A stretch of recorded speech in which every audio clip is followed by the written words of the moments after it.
AITA for leaving the room after my BF surprised me. It was supposed to be the perfect weekend getaway. Brad had been working tirelessly for months, and I thought he finally wanted to treat us to some much-needed relaxation at his family's cabin in the woods, just the two of us. I should have felt lucky, but as the sun dipped below the horizon on our first night, I sensed something was off.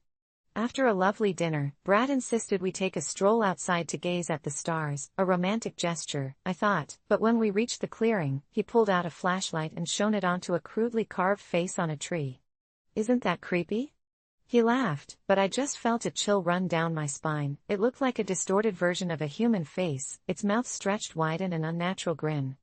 I jokingly told him it reminded me of a horror movie, but Brad's laughter faded into something more serious as he pointed out the countless other carvings littering the trees around us, each one more sinister than the last. It felt like we had stumbled into the hideout of a deranged artist.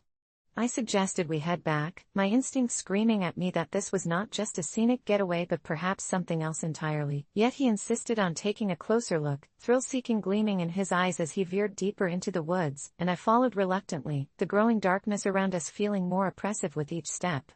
That's when I stumbled upon an old makeshift altar tucked away behind the trees, adorned with a grotesque collection of animal bones and what looked like dried flowers, and I froze, dread coiling in my stomach as a realization dawned upon me that this wasn't just an innocent surprise. Brad's sense of adventure had led us into something dark and ancient, perhaps a ritual of some sort that beckoned us into its fold. When I nervously voiced my unease, Brad just chuckled and insisted it was all just part of the fun. In his mind, it was another wacky challenge to conquer. That night was a canvas waiting for our adventures to color it, but I felt the weight of unseen eyes watching us, a presence that made my skin crawl, and when I looked back to him, I no longer recognized my boyfriend. The glint in his eyes was wild, as if the forest itself had wrapped him in its cruel grasp. I turned to leave, my heart pounding, but he laughed again, telling me I was being dramatic, and pulled my arm, the grip tightening until I yanked away, the laughter fading to an intensity that made my blood run cold. It hit me then that the woods weren't just alive, but they had a heartbeat and it wasn't friendly. "This isn't funny, Brad." I almost screamed as panic bubbled in my chest, but he could barely contain himself, entwining a lock of my hair around his fingers, looking past me as if I were an obstacle blocking him from the greater thrill lurking in the shadows. The air thickened, charged with a tension I couldn't shake and screaming at me to run, but for some reason, I didn't. I felt like I was watching my own life play out in front of me, a puppet on strings I couldn't control. Brad leaned in, whispering something I could no longer hear, his breath brushing against my neck in a way that sent electric shivers down my spine, and then it happened. Behind him, from the darkness, emerged something human-shaped, its limbs crooked and elongated, lurking with a predatory stillness as if it were mimicking the worst parts of humanity. Its gaze locked onto me, pinning me in place, and I fought with every fiber of my being not to scream. It was a body, I realized, a sick parody of a human form, its skin taut and pale as if stretched over too many bones, and I could almost see it smile, formed not from joy but something more sinister, something avid and hungry. I stumbled backward, my survival instincts kicking in, and without a second thought, I bolted back toward the cabin, half glancing over my shoulder to witness the horror unfold as Brad turned, his look of excitement morphing into confusion, then anger as he called out after me, a distorted echo against the trees. I flung myself into the cabin, slamming the door shut, my heart pounding in rhythm from my panic as I frantically locked it, breathing heavy as I sank to the floor, the oppressive quiet of the retreating woods wrapping around me. But it didn't take long before I could hear him pounding on the door, his voice shifting to an angry holler as he demanded I let him in, that I was overreacting, that it was all just part of the surprise. I wanted to scream back, to explain that something had changed in him, that whatever he had become was a stranger, but the dread pulled deeper, shoving all logic aside as I crouched between the couch and a coffee table, praying the darkness would hold me tight. The house felt like a coffin, the night seeped through the walls, mocking my isolation as I reached for my phone, just wanting to call someone, anyone, but when I turned it on, it was dead, an unexpected betrayal that froze the blood in my veins. I pressed my ear against the door, straining to hear, and the silence that loomed outside felt thicker, a presence lingering just out of sight, and when I finally mustered the courage to peer through the window, my breath caught in my throat. Brad stood looking towards me, uncharacteristically still, shadowed by the trees, but in that moment, the woods seemed to breathe with him, the upside-down grin plastered on his face wider than before. I realized then that whatever he had confronted out there, whatever darkness he had engaged with, had seeped into his very essence, reshaping him into something unrecognizable, and all at once, fear surged. He would come back to the door, but it wouldn't be Brad. I felt it deep in my bones that I had wandered into something that wouldn't allow me to leave easily.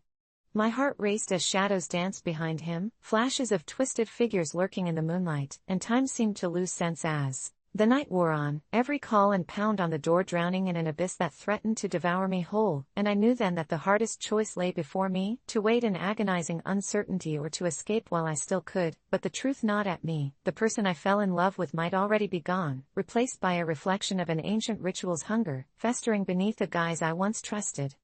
Ultimately, I did the only thing I could. I grabbed my bag and slipped out through the back, terrified but driven by the primal instinct to survive, running into the woods with my heart racing, the weight of the foreboding night chasing me as I looked back just once, only to see Brad, the distorted figure in the darkness, staring back, the woods swelling around him, wrapping him in their embrace, and in that haunting moment, I knew I wasn't just running from him, I was escaping an entity that had taken his place, a dark truth that clung to me like an omen, whispering that if I ever looked back, I might join him, too.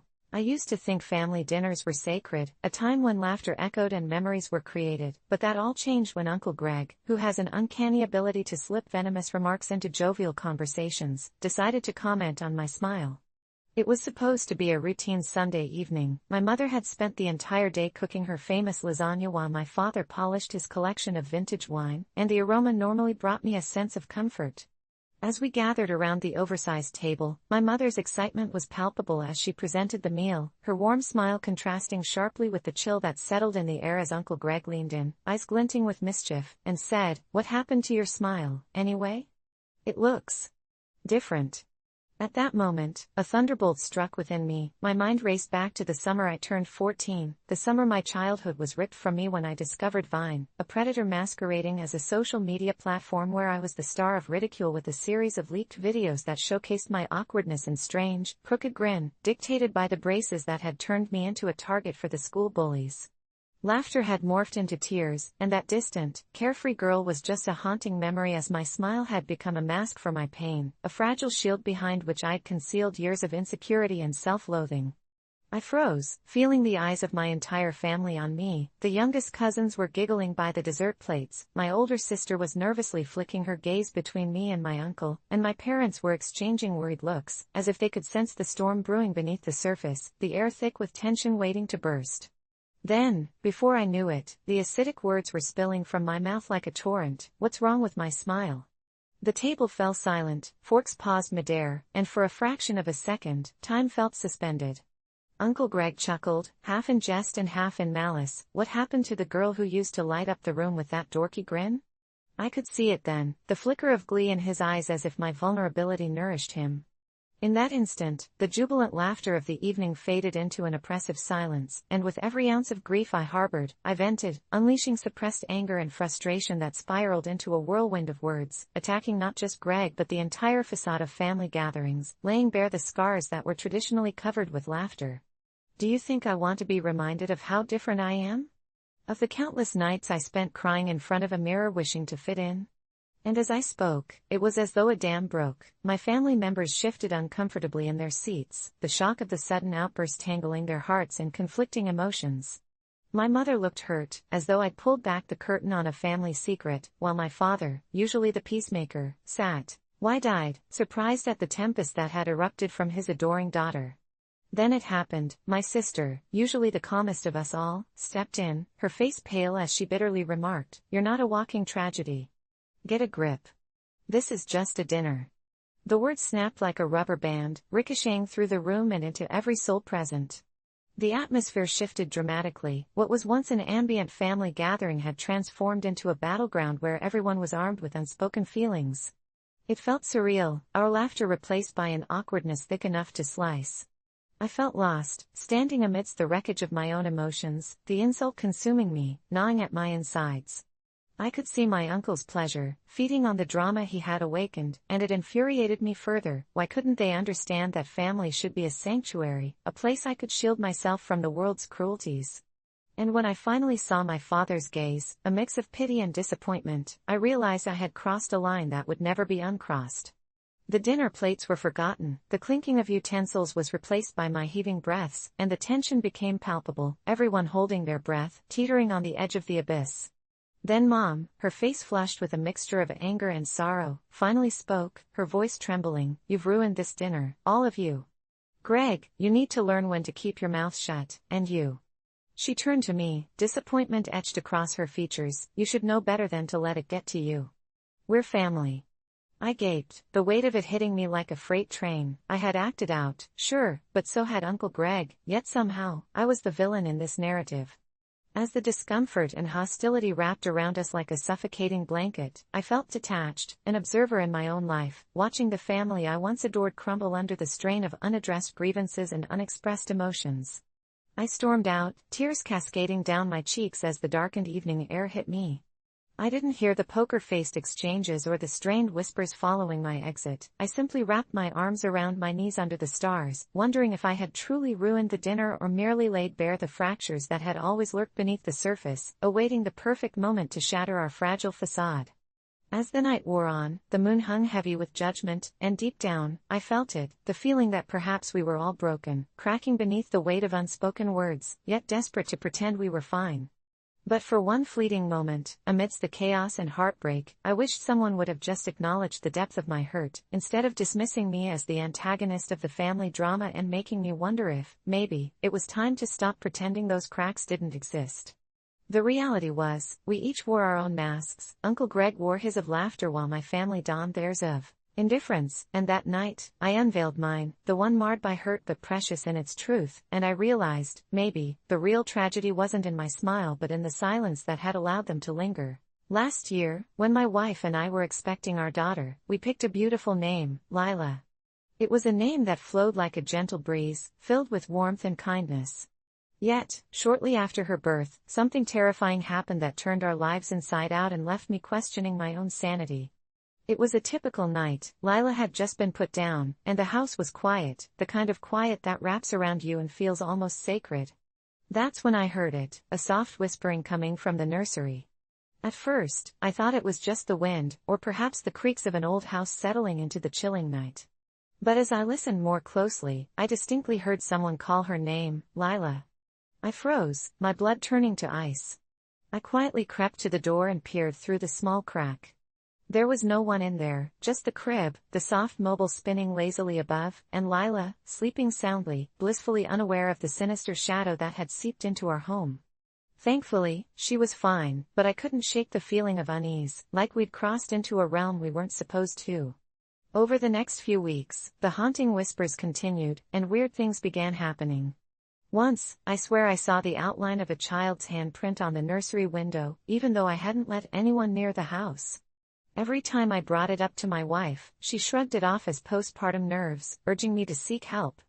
But it wasn't my sanity that I questioned, these were real manifestations, something darker than our mundane life.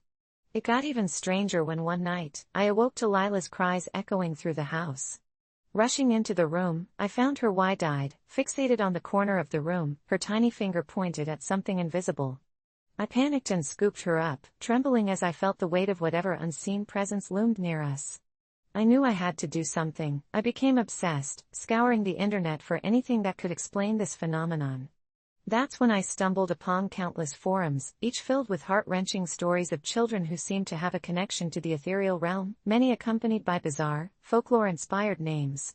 Suddenly, it all clicked. The name Lila derived from ancient roots and was tied to an old lore I could scarcely comprehend, a name said to call forth spirits from beyond, suggesting that perhaps my daughter was more than just my little girl, she could be a vessel for something unfathomable.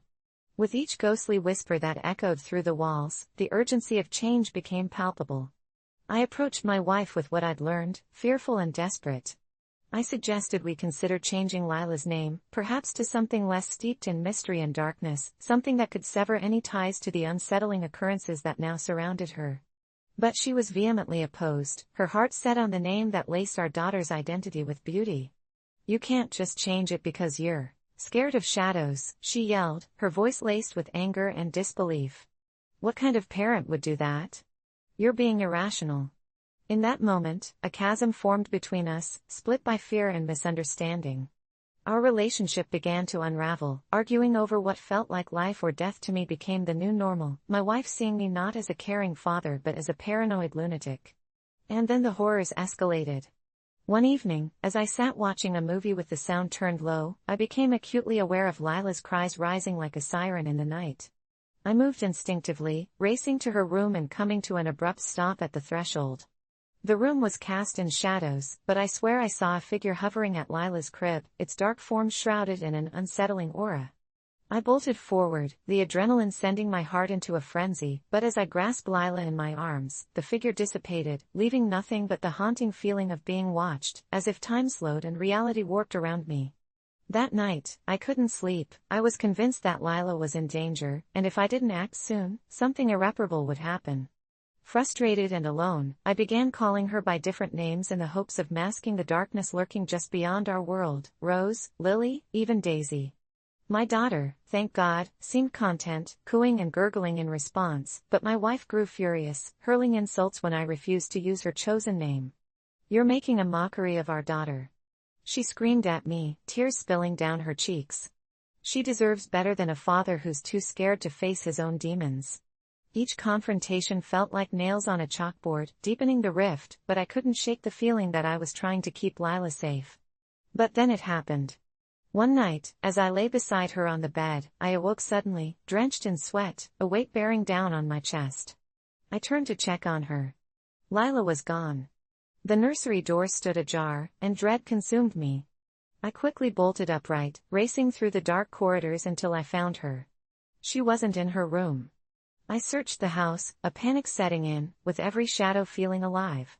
Just as I was about to scream her name, I heard a giggle from behind the living room curtain. I yanked it aside, and there she was, standing and staring at what seemed to be a swirling mass of darkness in the corner of the room. "Lila," I croaked, but she didn't respond. Instead, her hands stretched out toward the void, my heart shattering as the whispers grew louder, mingling with her innocent laughter. "I'm sorry," I cried, feeling every ounce of regret spill from my mouth. "We can change it. We can change your name."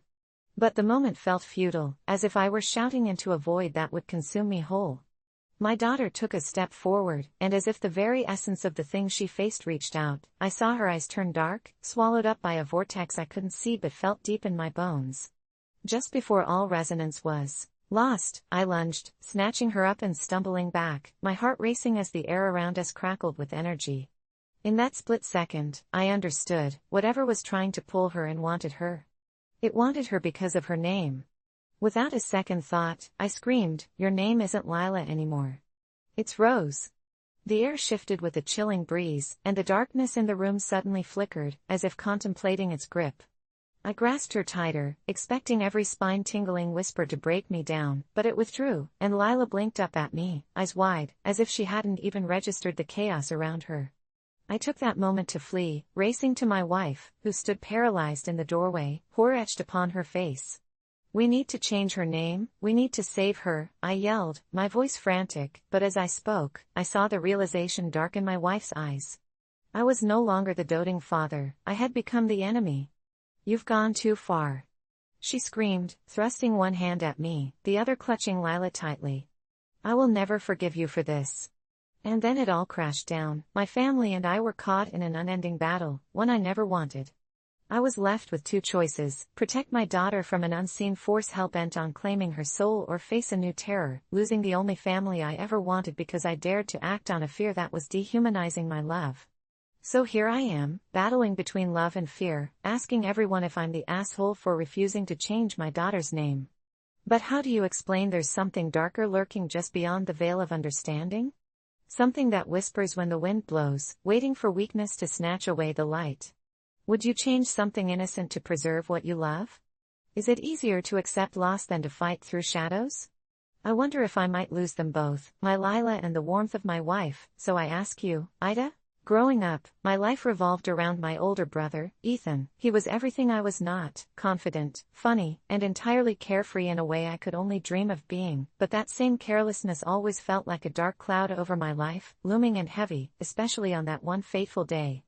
I remember it clearly. The air was thick with anticipation as my family prepared for our annual reunion, a day meant for laughter, connection, and cherished memories, but also for my inevitable disappointment because of Ethan, a disappointment I'd felt boil over countless times before when his habitual tardiness consistently disrupted our family plans. This time it was supposed to be different. I'd even gone to my parents, pleading with them to keep Ethan in check, laying out the timeline filled with the events we all cherished, hoping they would help me make him see how his actions twisted the knife of frustration further each time he shrugged off our schedules. Yet, there I stood in front of the mirror that morning, my dress pressed, hair shining, and excitement bubbling in my gut, only to watch the clock turn and tick away, seconds slipping like grains of sand as our family slowly turned into a collection of impatient whispers, glances towards the door, and hollowed cheers that fizzled into disappointment. When my parents finally conceded and called Ethan, laughing over the phone, unaware of how those jokes tarnished my heart, the hour melted into a torturous waiting game, each tick a reminder of my brother's disregard for the rest of us. Hours passed and my anxiety morphed into rage, those tantalizing minutes becoming a suffocating noose that tightened around my throat. Finally, with the sun dipping below the horizon, marking the decline of our day, Ethan strolled through the door, carrying a pizza under his arm as if the world had been waiting for that slice of mediocrity alone. I lost it, the mounting frustration bubbling over like a volcano ready to erupt, and I screamed, the sound echoing off the walls, "Why do you always do this? You ruin everything for me." I felt all eyes shift to me, the room stagnant with shock, my parents' expressions morphing from shock into disappointment, but it was Ethan who looked at me with a flicker of hurt, his usually disarming grin fading into a frown. Maybe he had never realized how his actions shaped my reality, but at that moment, I didn't care. As I stormed out of the room, I heard my mother's soft spelling out, "You're being absurd, he's just late," and my chest tightened as I reacted with such venom. Were they really siding with someone who consistently disregarded their family's time and affection for a pizza and a laugh? I had wanted to express my hurt, to convey my pain about existence revolving around his whims, but laying bare those feelings only backfired as familial ties drew tighter around my throat, all grappling with how to cope with a raging younger sister while cradling the fragile ego of a fragile brother. It was in that mounting tension I sought solace in my room, the darkness blanketing me like an old friend, but the shame curled around me like a boa constrictor squeezing its prey, leaving me gasping. I thought of the times he'd made me late for getting ready for school, missing birthdays, the heartbreak of years trickling behind us due to an indifference only he seemed immune to. It was hard to swallow as I replayed the image of our relatives sitting around the dining table, smiles stretched thin as they forever remembered Ethan's absence rather than my achievements. Night fell and I heard them talking softly downstairs, the murmurs reaching my ears, and I couldn't help but feel something teetering on the edge of my mind, a dreadful thought that perhaps my voice, no matter how loud, would always be drowned in the wake of my brother's presence, one that echoed through the halls like a menacing shadow. I spent the night lost in drowned thoughts, and when the morning sun broke through my window, I peeked into the family room, clutching the banister tightly, but there I found my parents, their faces drawn and worried, sat with an empty space beside them where Ethan used to be, and a weird knot twisted in my stomach at the sight. It was strange. Usually, he'd be bouncing in, giving fake apologies like breadsticks tossed onto a dinner plate, but now, my heart was riddled with dread as I approached them tentatively, wondering how far I'd pushed him, wondering if those late nights and hollow experiences had locked him in a place where he didn't belong. As I sat, on a seat that suddenly felt too big, the silence wrapped around my family thicker than ever, my mother finally broke the tension, her eyes glistening with tears. Ethan left, and with those words hung heavy in the air, I realized how so much of our lives were measured in his tardiness, how selfish it all felt, and the confusion churned into a pang of guilt rendering me lost. I was supposed to confront him about the way he treated me, about the way his absence swallowed up my accomplishments, but here I sat weighted by emptiness instead. My brother's spirit lingered like fresh bread that had gone stale, something I could neither resent nor save. In the days that followed, the first miracle was the realization that distance unclogged the blindness I'd held, and as days turned to weeks flanked by his absence, I found myself grieving for a childhood adored but clouded with resentment. My parents would mention him in soft whispers around the dinner table, the empty space guarding each family event, our laughter suddenly fractured and memories of late arrivals now shadowed by the grief of what once was, shaping me into someone more disappointed in myself than in my brother. A haunting solitude crawled deep inside, filling me with a wish to turn back time, to reclaim that day and take back my screams, to find a way that wouldn't isolate us further but instead would help bind us. And Just as I thought that sealing the crack would mean unearthing the monstrous entity of my own anger, a simple envelope slipped under the door with my name written on it in familiar handwriting. My chest pounded as I read the lines scrawled out, each word carrying a weight of grief and regret as he explained that he had finally realized how his actions affected those around him. It was an apology wrapped in his desire to become a better brother, one tempted by the promise of solace, a lifeline begging me to respond. I couldn't believe it. He'd owned up to his carelessness while I had been stuck in my own tourniquet of anger. Somehow, our screams had turned into words, into hopes that rallied back light, sparking a chance to rebuild. Weeks passed, and it felt like trudging through thick mud as I made my way back to face what I couldn't bear to confront. Did I dare call him? Did I risk the fragile connection we still shared? Should I finally save my family from the echoes of what we once knew? The light of realization glimmered, a bright opportunity thrumming at my core, and one day, with trembling hands, I called him, and as our conversation unfolded like a fateful return, I finally understood. It wasn't about being perfect, it was about finding a way to share both the darkness and the dawn that came with having a brother, no matter how late he arrived. I should probably start by mentioning that my mom had always been a force of nature, a woman whose opinions could make or break the day. I used to look up to her, wanting to wear the same stylish clothes and have the same kind of confidence she exuded, but that changed after last year's family gathering when she casually mentioned I had gained weight over the winter.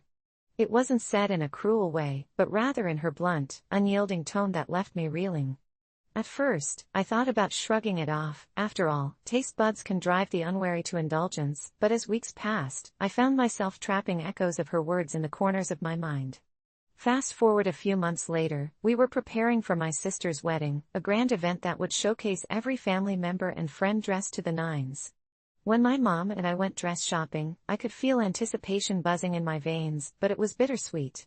Each dress was lovely, but as the sunlight grazed the mirror, it caught the fickle shadows of self-doubt, and every tug of fabric was accompanied by her scrutinizing gaze. Then came the moment I feared. She picked a stunning red dress and held it out like a trophy, but when I emerged from the dressing room, her reaction was not what I hoped for. "You know, honey, I think something a bit looser would suit you better," she said casually, her thin smile carrying an insidious weight. The words hung over me like a cloud threatening rain, and suddenly, all the mannequins seemed to close in around me, like they were whispering to each other. I felt the heat of shame creep through my cheeks, but something snapped. The soft, timid girl she had raised faded into the background as indignation bloomed. I stood there, heart pounding, and said, "AITA for telling Mom I will buy my own dress after she called me fat?" She blinked as if I had just thrown a glass of cold water in her face, and a shaky silence enveloped us. I turned my back, slipping back into the dressing room, and suddenly the chaos outside felt muffled, almost unreal. I wanted to scream, to cry, but instead, I felt a wave of empowerment wash over me. Why did I care what she thought? I rifled through the cheap dresses on the rack. The gaudy sequins and tearing seams felt welcoming in their imperfection. I tried on a simple emerald green gown that fit me like it was tailored just for me, and when I stepped back into the light, something shifted. The vision of the woman I used to be began to morph into something brand new, something brimming with defiance. I slid into the floor-length skirt, the color wrapping around me like a promise. When I looked in the mirror, the reflection staring back wasn't just a girl burdened by her mother's words, it was a woman ready to make a statement, pursuing her independence, daring to redefine beauty on her own terms, and for the first time in a long while, I gasped with joy. I finally came to realize my worth was not tethered to the fabric my mother handed me, and as I walked back, the emerald dress swaying with each step, I could see the shift in her expression. Her eyes widened, a hint of surprise dancing in the corner of her mouth. "That actually looks lovely," she stammered, and something dark twisted in my gut, mingling anger and reluctant acceptance, as I remembered how her voice pierced through my happiness weeks ago. I shook my head, still feeling the rush of courage from leaving her disapproval behind as I answered, "Thanks, but I've decided I'll get my own dress for the wedding." The silence, thick and uncomfortable, tangled in the air between us as I could feel the tension coil tighter, her eyes flaring momentarily with disbelief before rolling into disappointment. She sighed heavily, as if the weight of disappointment in me bore down, and while I once sought her approval, this rejection tasted different. It felt like freedom. I floated to the store entrance, my heart racing but my mind clearer than it had been in weeks, and when I bought the dress on my own terms, I felt like I was taking a bold step into the future instead of shying away from past shadows. Yet in the days leading up to the wedding, I could feel her gaze lingering, a cold prickling on my back as if she were waiting for the right moment to unleash her disappointment, and I braced myself as those wedding bells chimed. When the day finally came, I felt invincible as I pulled that emerald dress over my body, my reflection glowing with defiance. I triumphed through the crowd, my dad beaming with pride, yet behind me, I could sense my mom's silence. That characteristic sharpness in her smirk was nowhere to be found. As the vows exchanged resonated before us, I couldn't shake the feeling that somewhere deep down, spite lingered in that corner of her heart. Maybe she thought I'd regret standing up for myself, but as I took in the twinkling lights and the wild laughter around me, I knew I wouldn't take that confidence back for anything. The reception was euphoric until, just before it crescendoed, I caught my mother's eyes across the room. She approached, and the air thickened as tension crackled between us. "You really should have let me help you pick something more flattering," she murmured, a thin smile resting on her face but a storm brewing in her expression. My heart raced, and for a moment, I felt the girl I used to be creeping back, whispering to shrink under her disdain, but I wasn't having it. Channeling everything I felt the moment I decided to reclaim my story, I stated firmly, "No, Mom. This is who I am, and if you can't support me, then maybe I was right to buy my own dress after all." She hesitated, an army of emotions flashing through her eyes, and in that moment, I saw both loss and fear mingling with something close to admiration. As the music filled the room and laughter broke around us, I felt the sharp edges of my insecurities dulling, transforming into an armor I never knew I needed. We could stand in the tension of our differences, or I could embrace the freedom that came with walking away from the need for her approval. I walked away from her then, joining my friends who were twirling joyfully under the fairy lights, a smile bursting anew as I danced beneath the stars, and while I could still feel her distant gaze, it didn't pierce through my newfound strength. It simply faded into the background, a reminder that sometimes, to find yourself, you must sever the chains holding you to hurtful expectations, and in that moment, I wasn't just wearing an emerald dress, I was wearing the knowledge that I was enough, just as I am. When I first met Aaron, his odd habit of sitting on the stairs struck me as endearing, a quirk that added charm to his otherwise grounded personality, but after 3 years of marriage, what I initially found whimsical became a chilling source of contention. Every evening like clockwork, perched against the staircase railing, he would sit staring into the shadows cast by the dim hallway light as if waiting for something, or someone. At first, I shrugged it off as a simple idiosyncrasy. We all have our routines, right? Yet, the deeper I delved into his unyielding descent into this strange fixation, the more I realized I was slipping down the rabbit hole with him. Friends raised eyebrows during dinner parties when Aaron spontaneously excused himself for stare time, and I found myself defending him when they laughed and made comments like, "Is he trying to catch ghosts?" My own laughter had faltered awkwardly, but dismissing the behavior outright felt wrong. In my heart, I could feel something lurking in the back of my mind, that unsettling chill that crawled down my spine, whispering that something wasn't right. It wasn't until the night of the storm that I first started questioning his fixation as more than just harmless silliness. The lightning struck so close that the glass in our windows rattled, and the power flickered, plunging us into darkness. I stumbled to find my flashlight, but as I neared the staircase, a strange sound drifted from Aaron's post, a low, hypnotic hum, flowing like water over stones. My heart raced as I shone the beam toward him, but he appeared blissfully ignorant of my presence, completely entranced. Just then, the hum morphed into words, taunting me, whispering my name with an unsettling familiarity that sent ice through my veins. I wanted to reach for him, to shake him out of whatever trance he was in, but my feet felt glued to the floor, unwilling to break the spell. "Aaron?" I finally squeaked. He blinked, his gaze coming into focus, and the look of pure confusion on his face was like a shard of glass slicing through my chest. "What's wrong?" he asked, voice thick with sleep. After stumbling over my words, I told him about the humming, but he shrugged it off as a trick of the storm. The next day, I decided to do some digging, researching stairs sitting online, and my stomach fell. It was a bizarre phenomenon some called positional meditation, with connections to cult-like practices, which began painting a sinister picture in my mind. I thought of confronting him but was paralyzed by fear. What if the quiet surrender to the shadows was a sign of something darker, a part of him I didn't know? Days turned into weeks, and the frequency of his stairs sitting escalated. Sometimes I could hear him murmuring, having conversations in a language I didn't recognize, while I became a ghost in our own home, hovering in the kitchens and bedrooms filled with toxic dread. One evening, desperation got the best of me, and I staked out in the hallway to confront him. I leaned against the wall, heart pounding, when I finally summoned the courage and confronted him, demanding he quit the odd ritual. But when I reached out, suddenly my world disintegrated as the air crackled around us. "You don't understand," he pleaded, his eyes wide with something I had never seen before, fear mixed with exhilaration. "They are waiting for me. The sound calls." I felt ice twisting in my stomach. There it was, the singular rift between us, with me standing firmly on one side, desperately trying to pull him back from whatever abyss he tumbled into. Panic washed over me, and I insisted we needed help, but Aaron only tightened his grip on the banister, eyes glistening as though he were torn, an entire universe breaking apart behind them.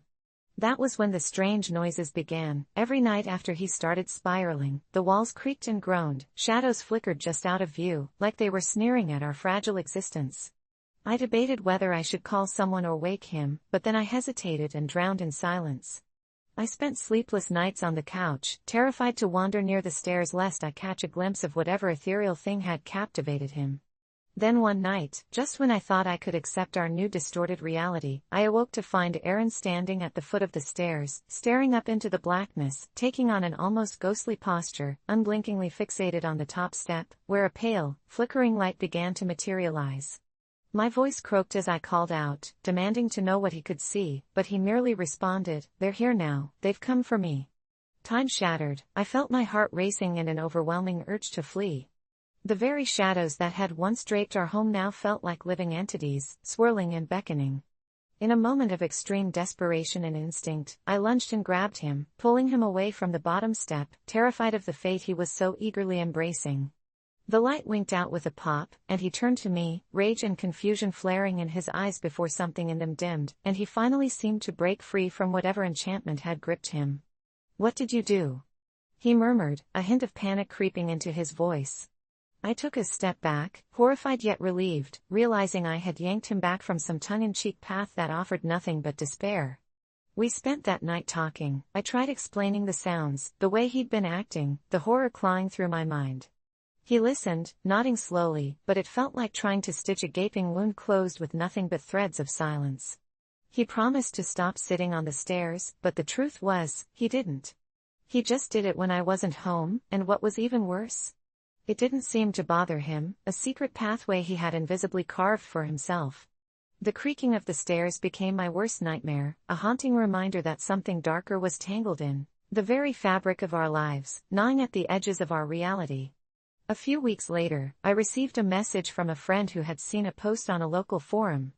It was about stair sitting, but this time the tone shifted towards something darker. Someone related their own experience, detailing people who had disappeared after embracing the dark rituals surrounding stair sitting. My heart crumpled as I understood too well that each tale resonated painfully with our own. I couldn't bear to think that Aaron was edging toward that fate, and that's when I realized it was no longer a simple quirk, it was a siren call to his very essence. One night, I confronted him yet again, my voice trembling as I pleaded for him to talk to me, to let me help him break free from this malevolent pull. He grew distant, his eyes glazing over as he muttered about how the connection was irreplaceable, his lips curling into a smile that made my skin crawl. In the pit of my stomach, I felt doom approaching. The shadows were gathering once again, a thick black fog creeping closer, and I didn't know if I could save him before it was too late. Things escalated into madness. Every time I caught him sitting, whispers would crawl through the house like a sinister echo, and I grew more frantic. I searched for solutions, scoured the web for anything that might help. Most advice seemed like a vague, foggy guide that only intensified the fear of my helplessness, but I stumbled upon a last resort suggestion, a ritual to confront what he now called the calling. I knew it could just as easily backfire, but if it meant saving him, I had to try. The night of the ritual came, and our home pulsed with an ominous energy as I set everything up, the air thick as I placed candles around us, trembling as I prepared to expose the heart of the problem once and for all.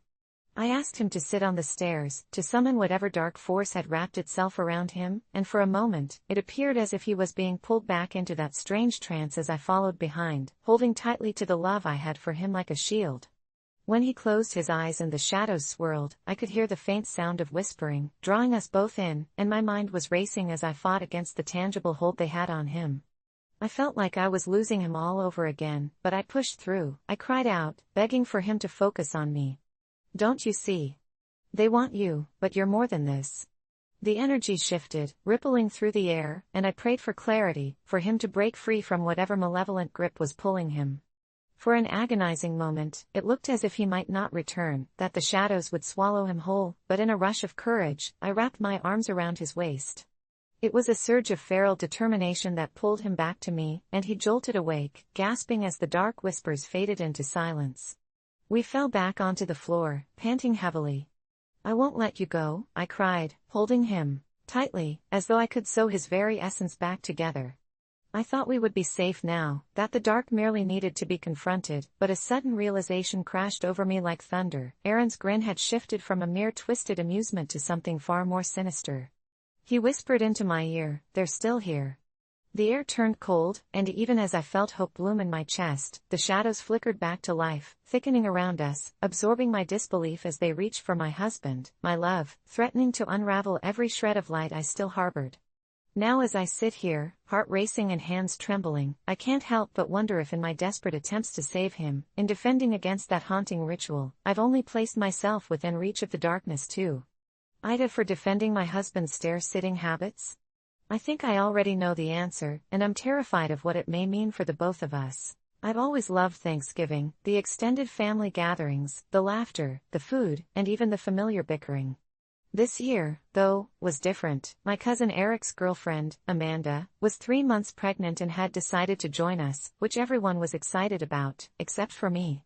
For some reason, Amanda had that air of drama swirling around her, a sort of chaotic energy that made me uneasy.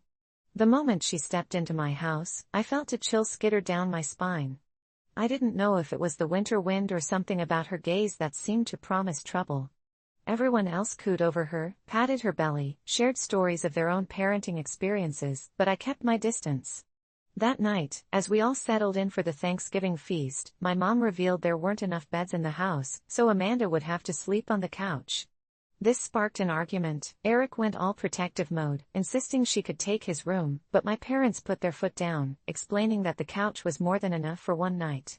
I felt a strange satisfaction wash over me as I watched Amanda's cheeks flush with anger, though I would later wish I'd kept that emotion locked away. After dinner, while everyone was engrossed in swapping family stories, I pulled Amanda aside, half expecting an apology, but instead, she confronted me with this glint in her eye that made me take a step back. "You think I'm here to ruin your perfect Thanksgiving? You don't know the half of it," she hissed. I wanted to laugh it off, but there was a flicker of something maniacal in her voice, something that said she wasn't just kidding. I shrugged it off, returning to the warmth of family, which suddenly felt a little too warm, suffocating under layers of heated conversations. Hours passed, and we finally retired for the night, but I didn't sleep well. I kept hearing faint whispers from the living room, the cadence of voices, but it wasn't just my family. It felt like there was something lurking outside the perimeter of our joy, creeping in with every soft chuckle and snicker. Around 2 a.m., I heard a loud thud, a sound that jolted me awake.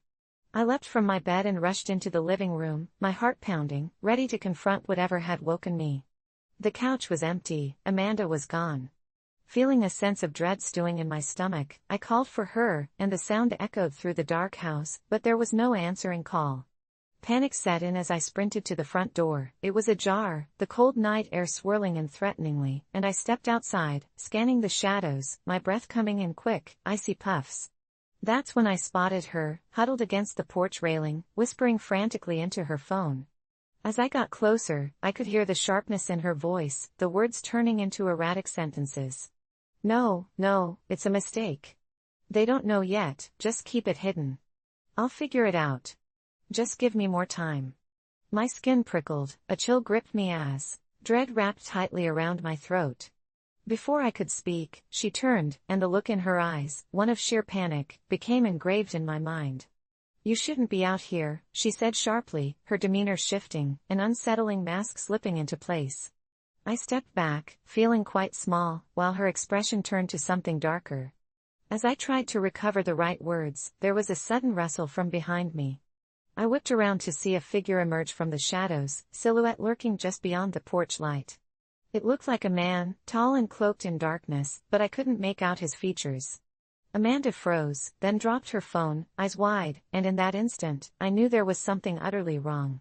The man advanced toward us, a slow, predatory movement, and my instincts screamed at me to run, but my feet felt glued to the ground. Horror rendered me immobile.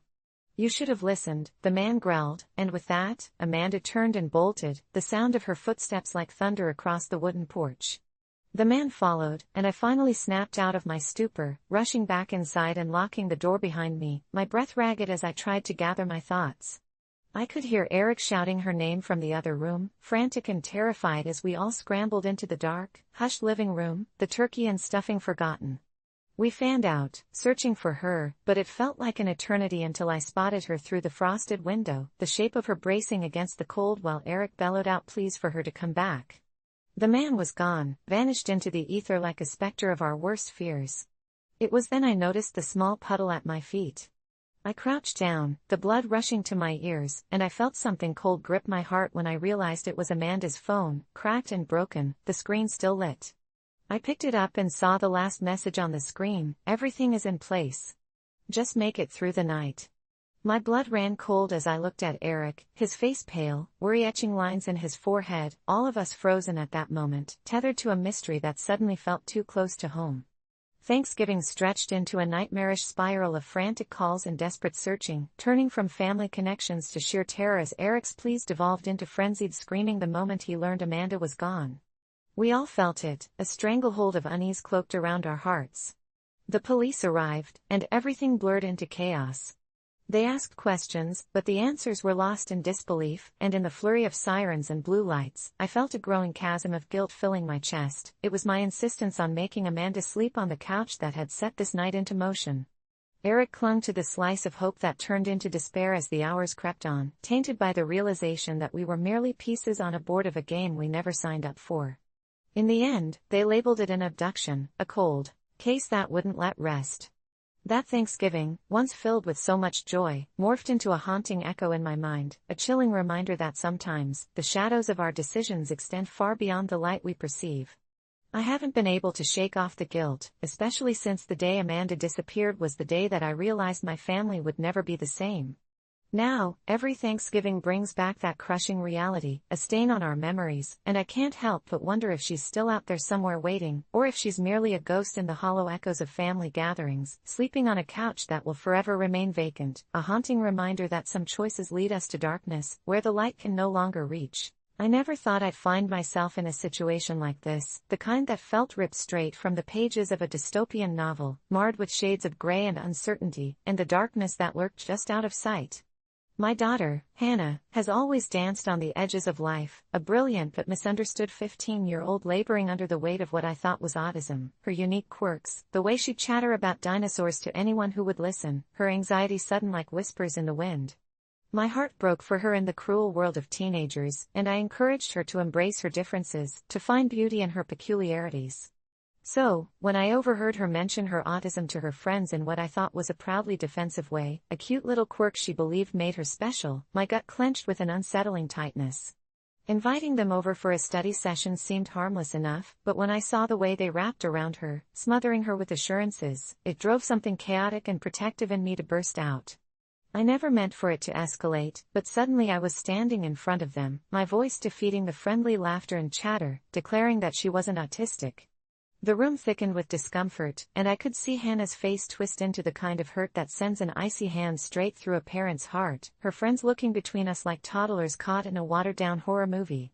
The air crackled with something unnameable, and I could see it all unravel, how I had gotten it wrong, or maybe the world had twisted it, maybe I was condemning her to confusion, gaslighting her to fit my expectations, but each word tumbled out of my mouth against the creeping, gnawing terror misfiring in my brain. What if I was wrong? My daughter shrank into herself, her friends standing like frozen statues as I mentally backpedaled, desperately searching for words that could unring the bell of my rash outburst. I tried to explain, autism had never been verified, we had gone through evaluations, and I thought we were just on the edge of understanding her better. I pleaded with the space to breathe again, yet Hannah had already darted past me, eyes filled with something frighteningly close to betrayal, into the upturned laughter of her friends.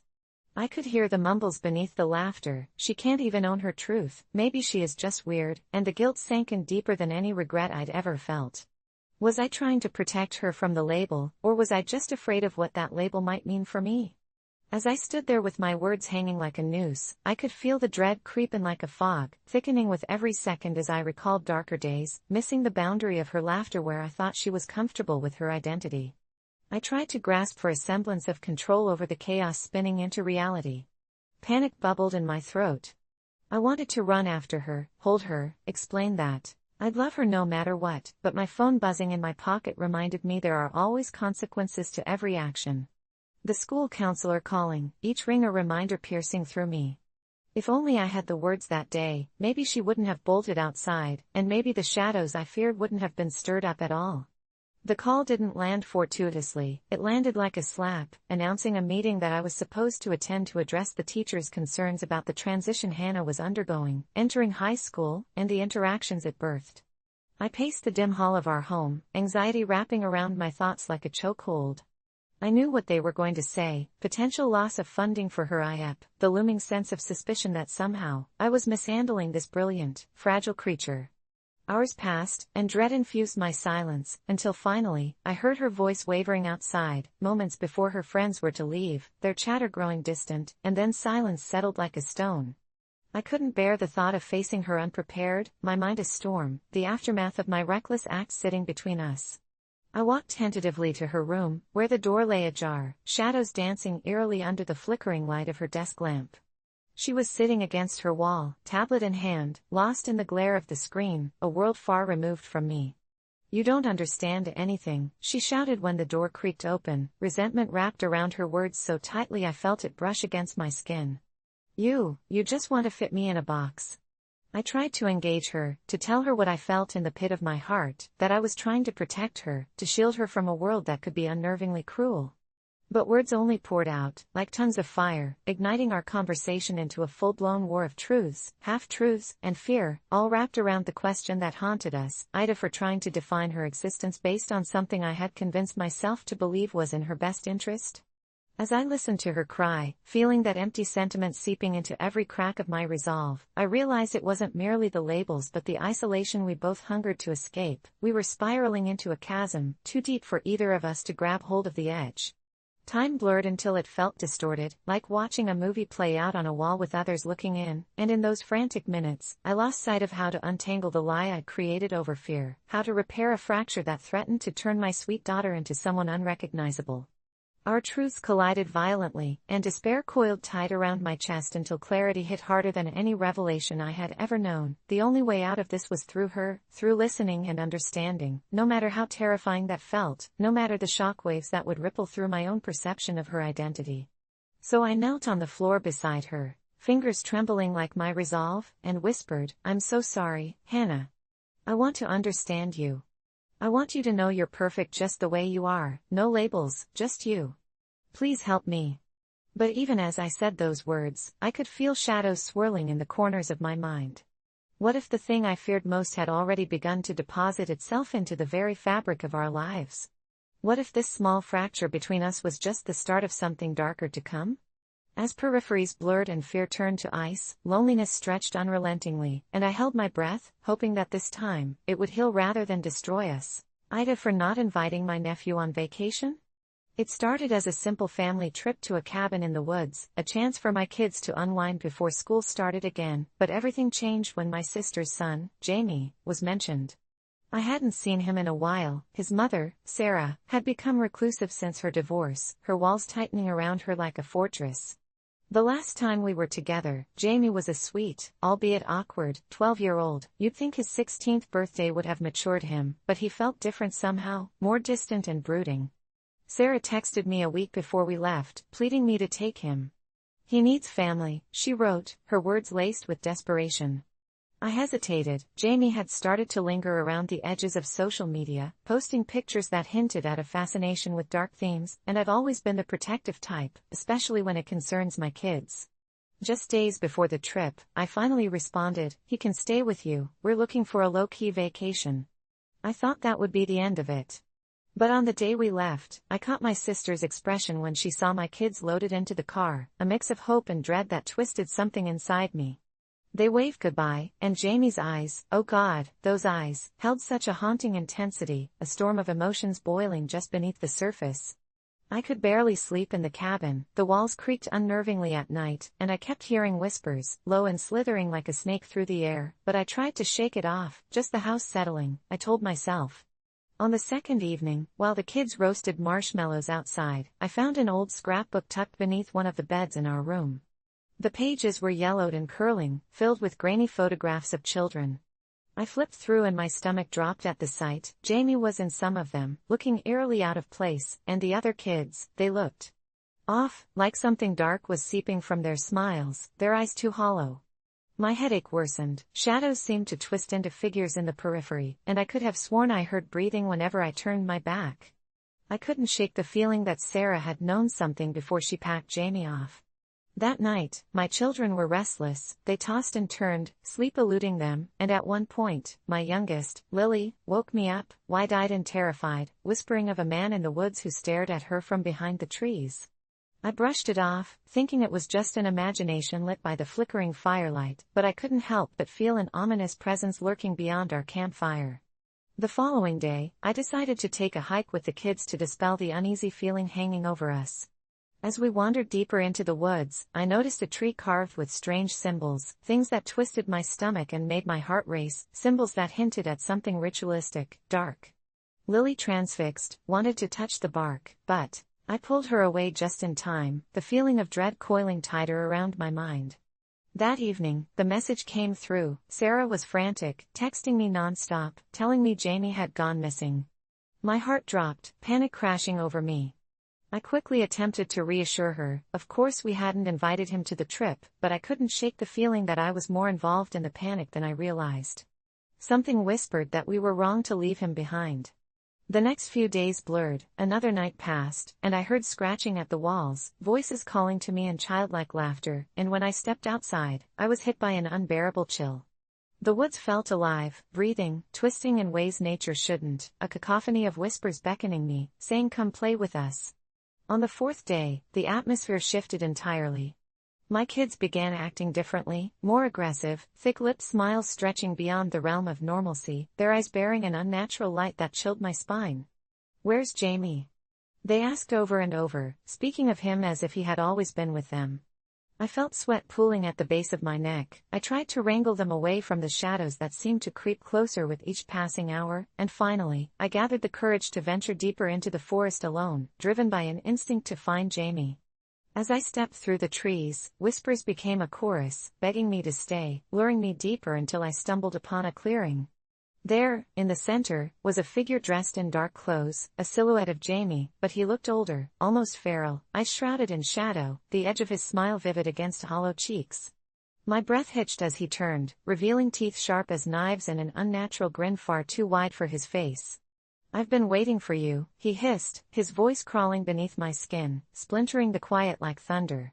The shadows danced around him, and as they flickered, I felt a wrenching pull inside of me, and as if the woods had conspired, my kids burst into the clearing, eyes glowing, voices harmonizing with Jamie's as they called me to join them. Then came the sound, like a collective heartbeat, an echo of every kid that ever disappeared in those woods. I turned to run, but the shadows wrapped around my legs, their laughter curling around me, pulling me into their realm. And just as I felt myself slipping into the abyss, a sudden thought shattered through the haze: AITA for not inviting my nephew on vacation. As that realization hit, this strange bond washed over me. I knew that in denying his invited presence, I had awakened something that should have remained dormant. I stumbled back, gasping, pushing against the tangible dark that swirled around me until I finally broke free, tumbling back toward the safety of our cabin, heart racing, mind screaming. I shut the door, locking it tight, a desperate barricade against the voices. I ordered my children to get their things. We were leaving. I didn't care what they thought.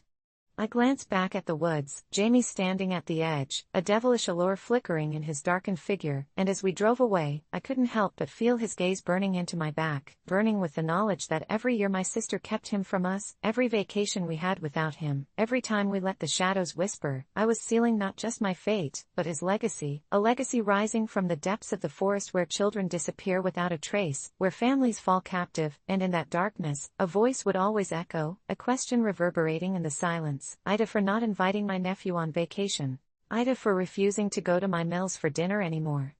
Most days, I feel guilty about it, but after the last experience, there's no way I can ever set foot in her house again.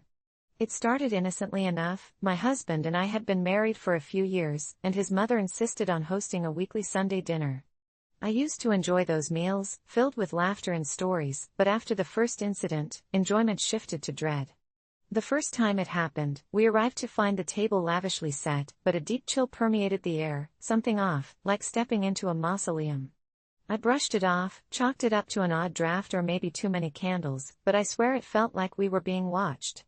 As dinner began, my husband's mother started talking about her collection.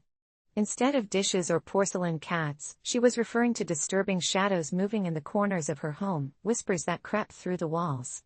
"You must listen closely," she said, her voice dropping an octave as her eyes flickered to the corners. "They have stories to tell." I laughed nervously, hoping it was all a joke, but she was dead serious, her gaze drowning in something dark, almost tangible, and I shared an uneasy glance with my husband.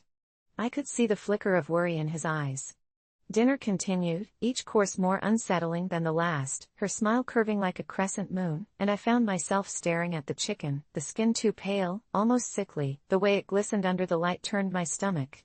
As the evening wore on, I could feel a sinister presence lingering just outside the reach of my peripheral vision.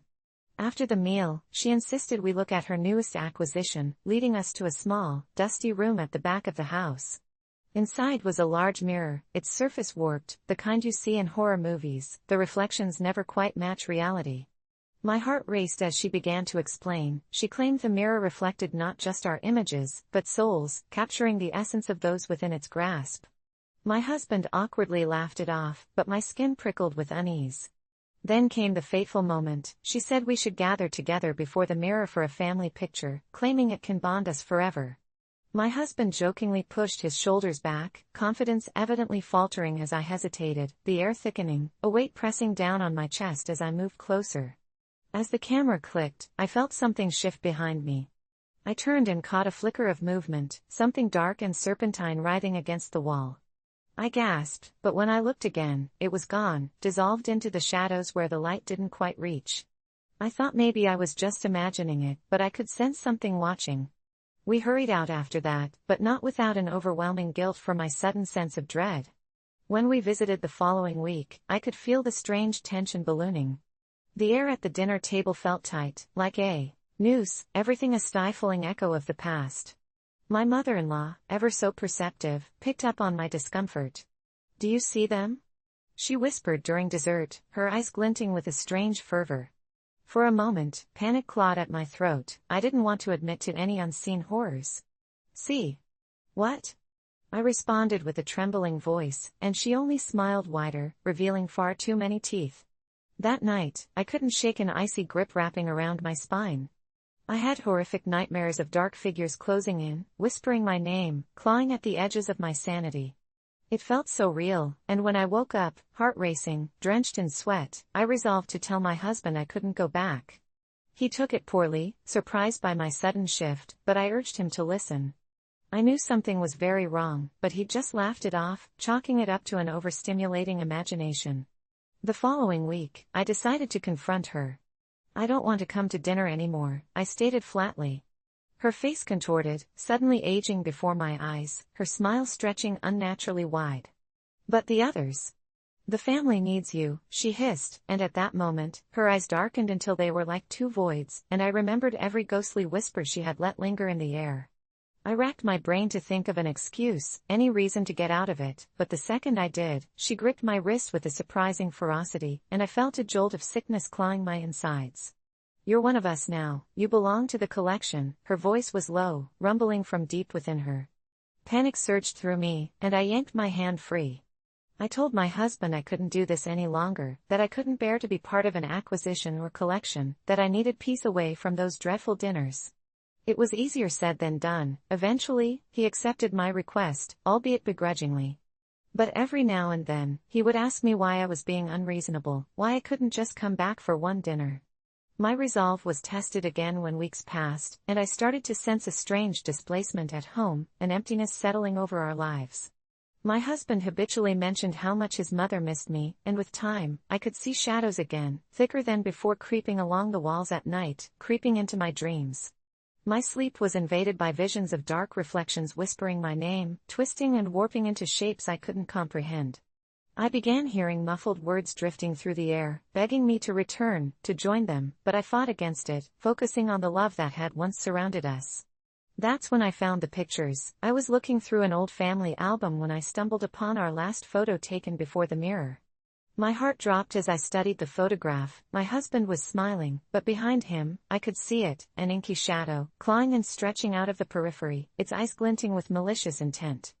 I showed the picture to my husband, but he only shook his head, unable to see what I saw through the darkness.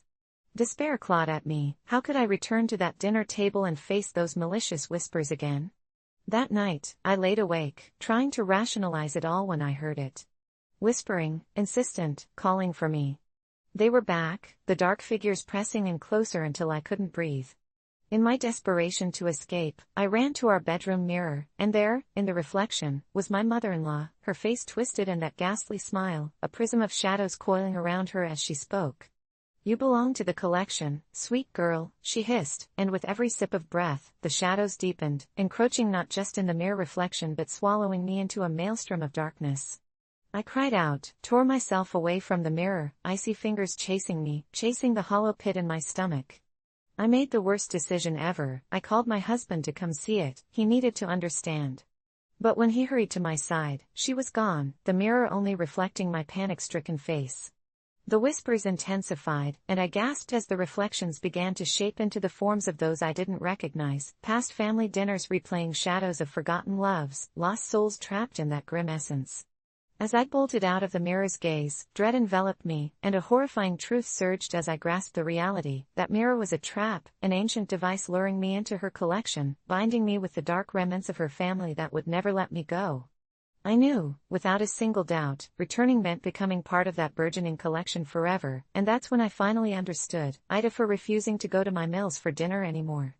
No, I was simply fighting to keep my soul intact. When my in-laws announced their planned visit, I had mixed feelings. Their last visit had left me exhausted, and their habit of criticizing my parenting and my home loomed large in my mind, so I decided to child-proof our house even more than usual. It felt necessary, not just for my peace but also for the safety of my 3-year-old daughter, Ava, who could turn any mundane object into a weapon of chaos. I began with the basics, outlet covers, strapping the heavy bookshelf to the wall, and locking away any potentially harmful items. But as I rummaged through the cabinets for anything that might hand my in-laws an excuse to criticize, I stumbled upon an old shoebox filled with knickknacks from my childhood. Inside, I found an ornate porcelain figurine that my mother had insisted on keeping in the living room, a delicate ballet dancer with a lifted dress and pointed toes, fragile yet hauntingly beautiful. A chill ran down my spine at the thought of Ava breaking at the moment Grandma laid eyes on it. So, I tucked it away in the attic, convinced it was the responsible thing to do. In the weeks that followed, I became hyper-aware of my surroundings. Every corner, every shelf was scrutinized. I installed more baby gates than I could count and even placed breathable netting over our balcony railing. It was excessive, but I wanted to avoid the shame of an "I told you so" from my in-laws, should the worst happen. The night before their arrival, I barely slept. My mind raced, plagued by visions of what might go wrong, a splinter, a bruise, or worse, an injury. When the morning came, I was a bundle of nerves, jumping at every sound. As I sat in anxious silence with Ava, the doorbell rang. The moment my in-laws stepped inside, my stomach twisted. I could see my father-in-law's judgmental gaze scanning our living room, taking in the extra safety measures, dissecting them with quiet disdain. But a part of me felt triumphant because I felt like I'd done my part to protect my daughter. They greeted Ava with a syrupy sweetness that made me even more uneasy. As the day progressed, my in-laws prattled on about their lives in the city, how much better things were there, and I bit my tongue to hold back a million retorts about the pressures of city living. Their comments turned to parenting advice before long, filled with passive-aggressive suggestions that sent my blood pressure soaring. I steered them away from danger zones. The balcony is off-limits, because of the netting. But they insisted that Ava could handle it. And then I heard it, a soft, yet unmistakable sound from above. The attic. I felt a sense of dread wash over me. Could my daughter have found a way up? I excused myself, my heart racing, and bounded upstairs 2 steps at a time, convinced I'd find her playing among the cobwebs. The attic door creaked open, and I stepped into the dim light, expecting to find calamity awaiting. Instead, I was met only with silence. My eyes scanned the room, landing on the old shoebox, a single beam of light catching on the porcelain dancer.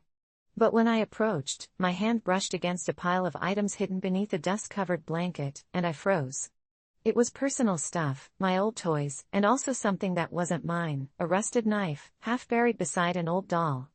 I recoiled, backing away, but the moment did send chills through me. Why on earth was a knife up here? Just as I took a breath to regain my composure, a loud crash echoed downstairs. I bolted down the stairs, the whisper of dread trailing behind me. Upon entering the living room, I nearly fainted. Ava sat on the floor amidst the ruins of a table lamp, her wide eyes reflecting a mixture of surprise and pure delight. My in-laws were glaring at her, my mother-in-law shielding her mouth in horror as my father-in-law reached for the phone to call someone. I panicked. "It's just a lamp," I practically screamed, gripping Ava as she chimed in cheerfully, obliviously proud of her little escapade. "Look, Mommy, I knocked it over." But my mother-in-law wasn't done. She launched into a tirade about how I needed to control my child, the implications of an uncluttered house cutting deeper than the knife I'd found. I felt my heart racing in my chest, rage bubbling over as I snapped back. "I'm just trying to keep her safe." "Is that a crime?" The air thickened with tension, words spilling out like toxic waste. Ava whimpered as the shouting echoed around her, turning her giggles into tears. My memory of the rusted knife clawed at me, whispering the dangers lurking in the corners of parental responsibility. The in-laws left that day under a cloud of disappointment that carried through the air like a death knell. After they left, I turned to Ava, feeling more defeated than ever. It was just a table lamp, but I could sense too much had been awakened. That night, I found myself back in the attic, drawn to the violated innocence of my childhood treasures. I didn't care that I was scaring myself, I needed to understand why someone would have hidden that knife. As I pulled the doll from the pile, I was unprepared for the sight of something I'd never noticed before, stitched into the fabric, a single word in fading thread: "Help." The letters blurred together until a memory from so long ago slapped me in the face.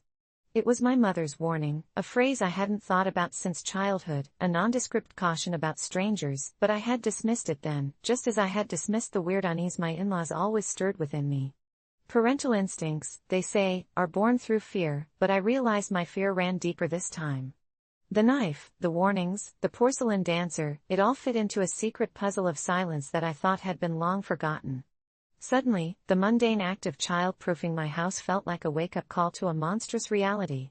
I climbed back down, determined but unnerved. Nothing else mattered now, I had to protect Ava. The old fears returned in waves, whispering the awful truth that sometimes, the real dangers come not from our children, but from the shadows we inadvertently bring into our lives.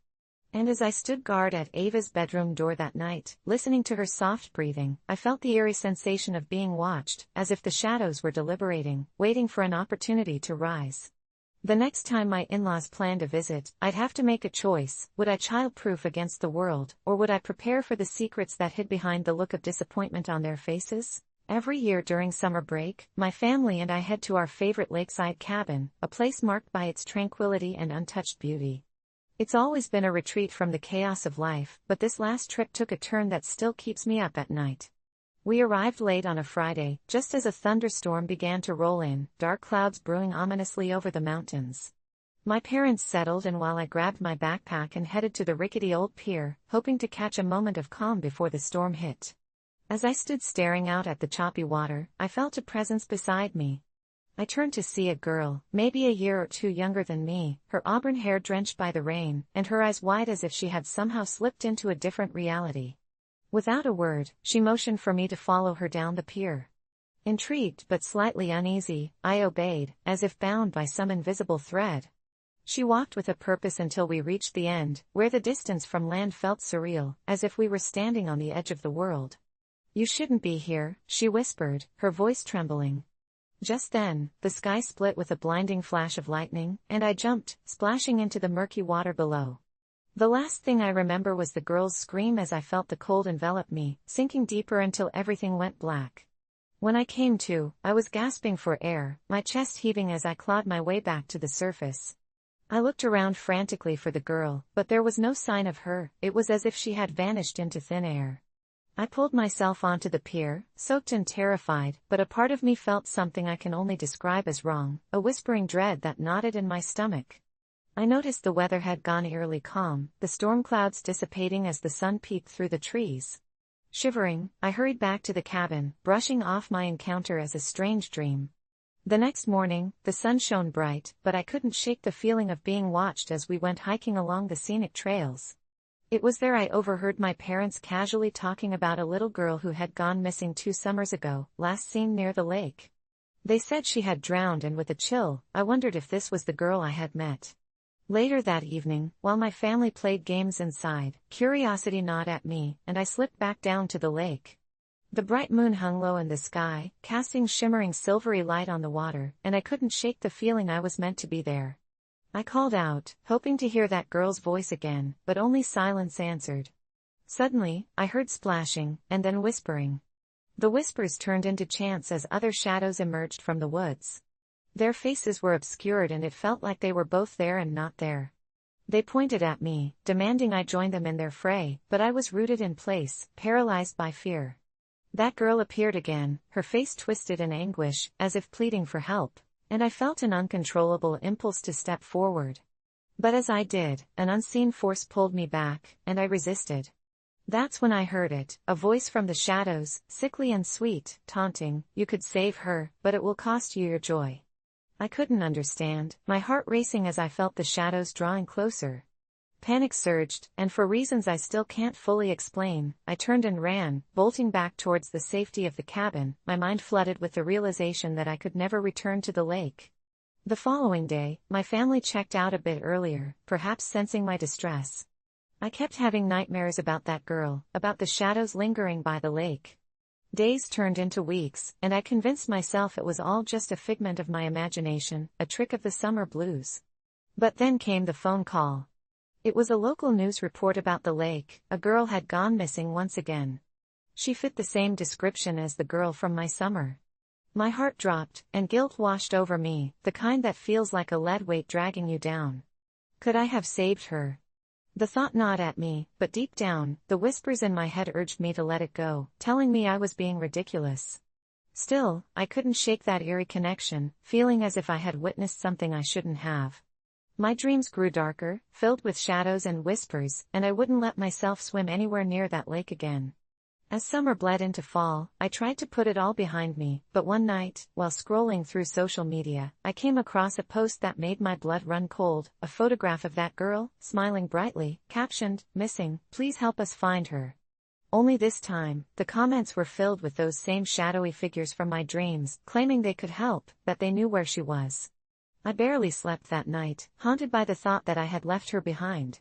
And then, without warning, the shadows came back. They invaded every corner of my mind, filling my thoughts with despair and fear until the following summer rolled around, and my parents announced we'd be heading back to the cabin.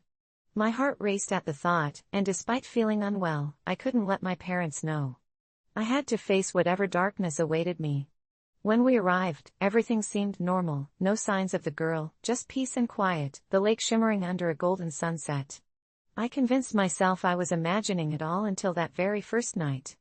I went for a walk along the pier and, as soon as I stepped onto the dock, I felt it, the cold breath on my neck and the whisper of a name, urging me forward. Ignoring every logical reason, I walked to the end of the pier, and there she was, emerging from the depths of the water, her pale face shimmering under the gathering moonlight, the shadows twisting around her sorrowful eyes. "Help me," she begged, her voice echoing across the water, and I felt my resolve crumble.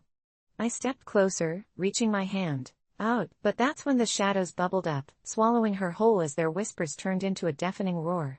"You should have saved her," they cried, and I finally stumbled back, horrified beyond comprehension. My body felt frozen, my breath caught in my throat, as reality shattered. I dropped to the ground, overwhelmed by a flood of sorrow as my tears cascaded like rain. Suddenly, the girl emerged from the depths again, and she cried, but this time the sound pierced deep into my soul, ripping me apart, leaving me bare. "You let me drown," she screamed, her voice merging with the shadows. I felt like I was being tossed between worlds, lost in their twisted grasp. Finally breaking free from the haze, I turned and bolted back to the cabin, knowing that I could no longer live in denial. The next morning, I gathered my courage and confessed to my parents, hoping against hope they could help me understand, but they only looked at me with concern, brushing off my tales as a youthful imagination. They didn't understand what I had witnessed or felt, nobody ever did. Days went by, each one cementing the dread that had taken root in my heart, and when the time came for us to leave, I knew with clarity, I'd be forever haunted by that girl's anguish, an echo of guilt that would never fade. I boarded the car, every thought consumed by shadows, the whispers now entwined with my own thoughts, haunting me relentlessly. You should have saved her, they taunted, their voices familiar yet alien, sending shivers down my spine, and as we drove away, I couldn't help but look back at the lake, the last vestiges of sunlight catching its surface, that eternal stillness reflecting a million stars above, and I screamed at the top of my lungs, a desperate plea to whatever forces lingered in the dark waters, I am so sorry. But I knew then, it would never be enough to drown out the silence that followed. When my mom told us she was marrying Gary, the first thought that crossed my mind was disbelief. It wasn't even a month since Dad had walked out, leaving us shattered and frail, and now she was inviting a stranger into our lives, a man whose mere presence made my skin crawl. Initially, I tried to be supportive, brushing aside my gut feelings as selfishness, so I told myself that maybe this was her way of coping, a distraction from our family's collapse, but as the weeks dragged on, it became agonizingly clear that Gary was not just a temporary figure in our lives, he was here to stay. He brought along with him a chilling entitlement, like the world belonged to him, and as he forced his way through our family, I felt more like a visitor in my own home, an intruder watching the landscape of my childhood warp under his influence. The first time he yelled at me for leaving my shoes in the hallway, I told him it was no big deal. I was tired of the fighting, the sorrow of our broken family, but something deep inside me snapped. It was the way he stood there, his hands on his hips, like he was ready to bulldoze through whatever shred of dignity I had left. That night, as he slept blissfully beside my mother, I imagined him waking to find his face painted with my dad's words, the ones that had left our family in tatters. I wanted to scream at her about the mistake she was making, how he would never fill the void Dad left behind, but every time I tried, the words choked me, turning my voice into whispers drowned in my fear of breaking her already fragile heart. Yet, there came a moment, just a fleeting moment, as she cooked dinner one night, hinting at another family trip, that the rage boiled over. With my fist clenched and my heart racing, I yelled, "You'll regret picking him over us." The silence that followed was palpable. I thought she might throw something or, at the very least, give me a stern talking to, but instead, she froze, her spatula midair, eyes wide and glazed with shock. I felt as if I had fired a bullet into my own heart, and when she finally spoke, her voice was so small it broke me. "We need a new beginning, and I'm not asking for your approval." Those words hung heavily in the air, stinging like a slap when they settled around us. It was a bitter realization that my childhood was effectively over. In her eyes, I was just a child holding on to the past like a toddler with a ragged security blanket, while she wished for rebirth into this new life with Gary. What followed was a spiral, a slow, excruciating descent into a reality I hadn't signed up for.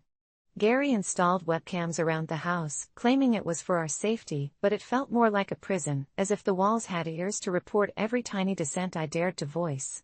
He would smirk when Mom wasn't looking, his gaze slicing through me like a knife. Every meal became a twisted game of familial chess, his oily laughter ringing in my ears as Mom cooked for him, entirely ignoring my existence. I spent nights lying awake in bed, replaying that moment, wishing I had said something else, anything else, to sway her away from him, but every offer of concern bounced off her like rain on a roof. Then one fateful night, as I lay there contemplating another day of uneasiness under Gary's rule, I heard a commotion coming from the living room. I crept out of bed, heart thumping, to find him yelling at Mom, who was crying as she tried to reason with him, her voice cracking. I wanted to rush in, to yell at him to leave her alone. Instead, I froze, paralyzed with fear. That was when she let it slip, slightly drunken, her guard down, that she didn't want us anymore. It was a bomb going off in my chest. I stumbled back into my room, tears burning my cheeks. It was like the ground had opened to swallow me whole. I thought about how far we could fall as a family, about how Gary would exploit this weakness, so when Gary struts into my room a few days later, waving a crumpled paper, I half expected him to tell me about a new rule.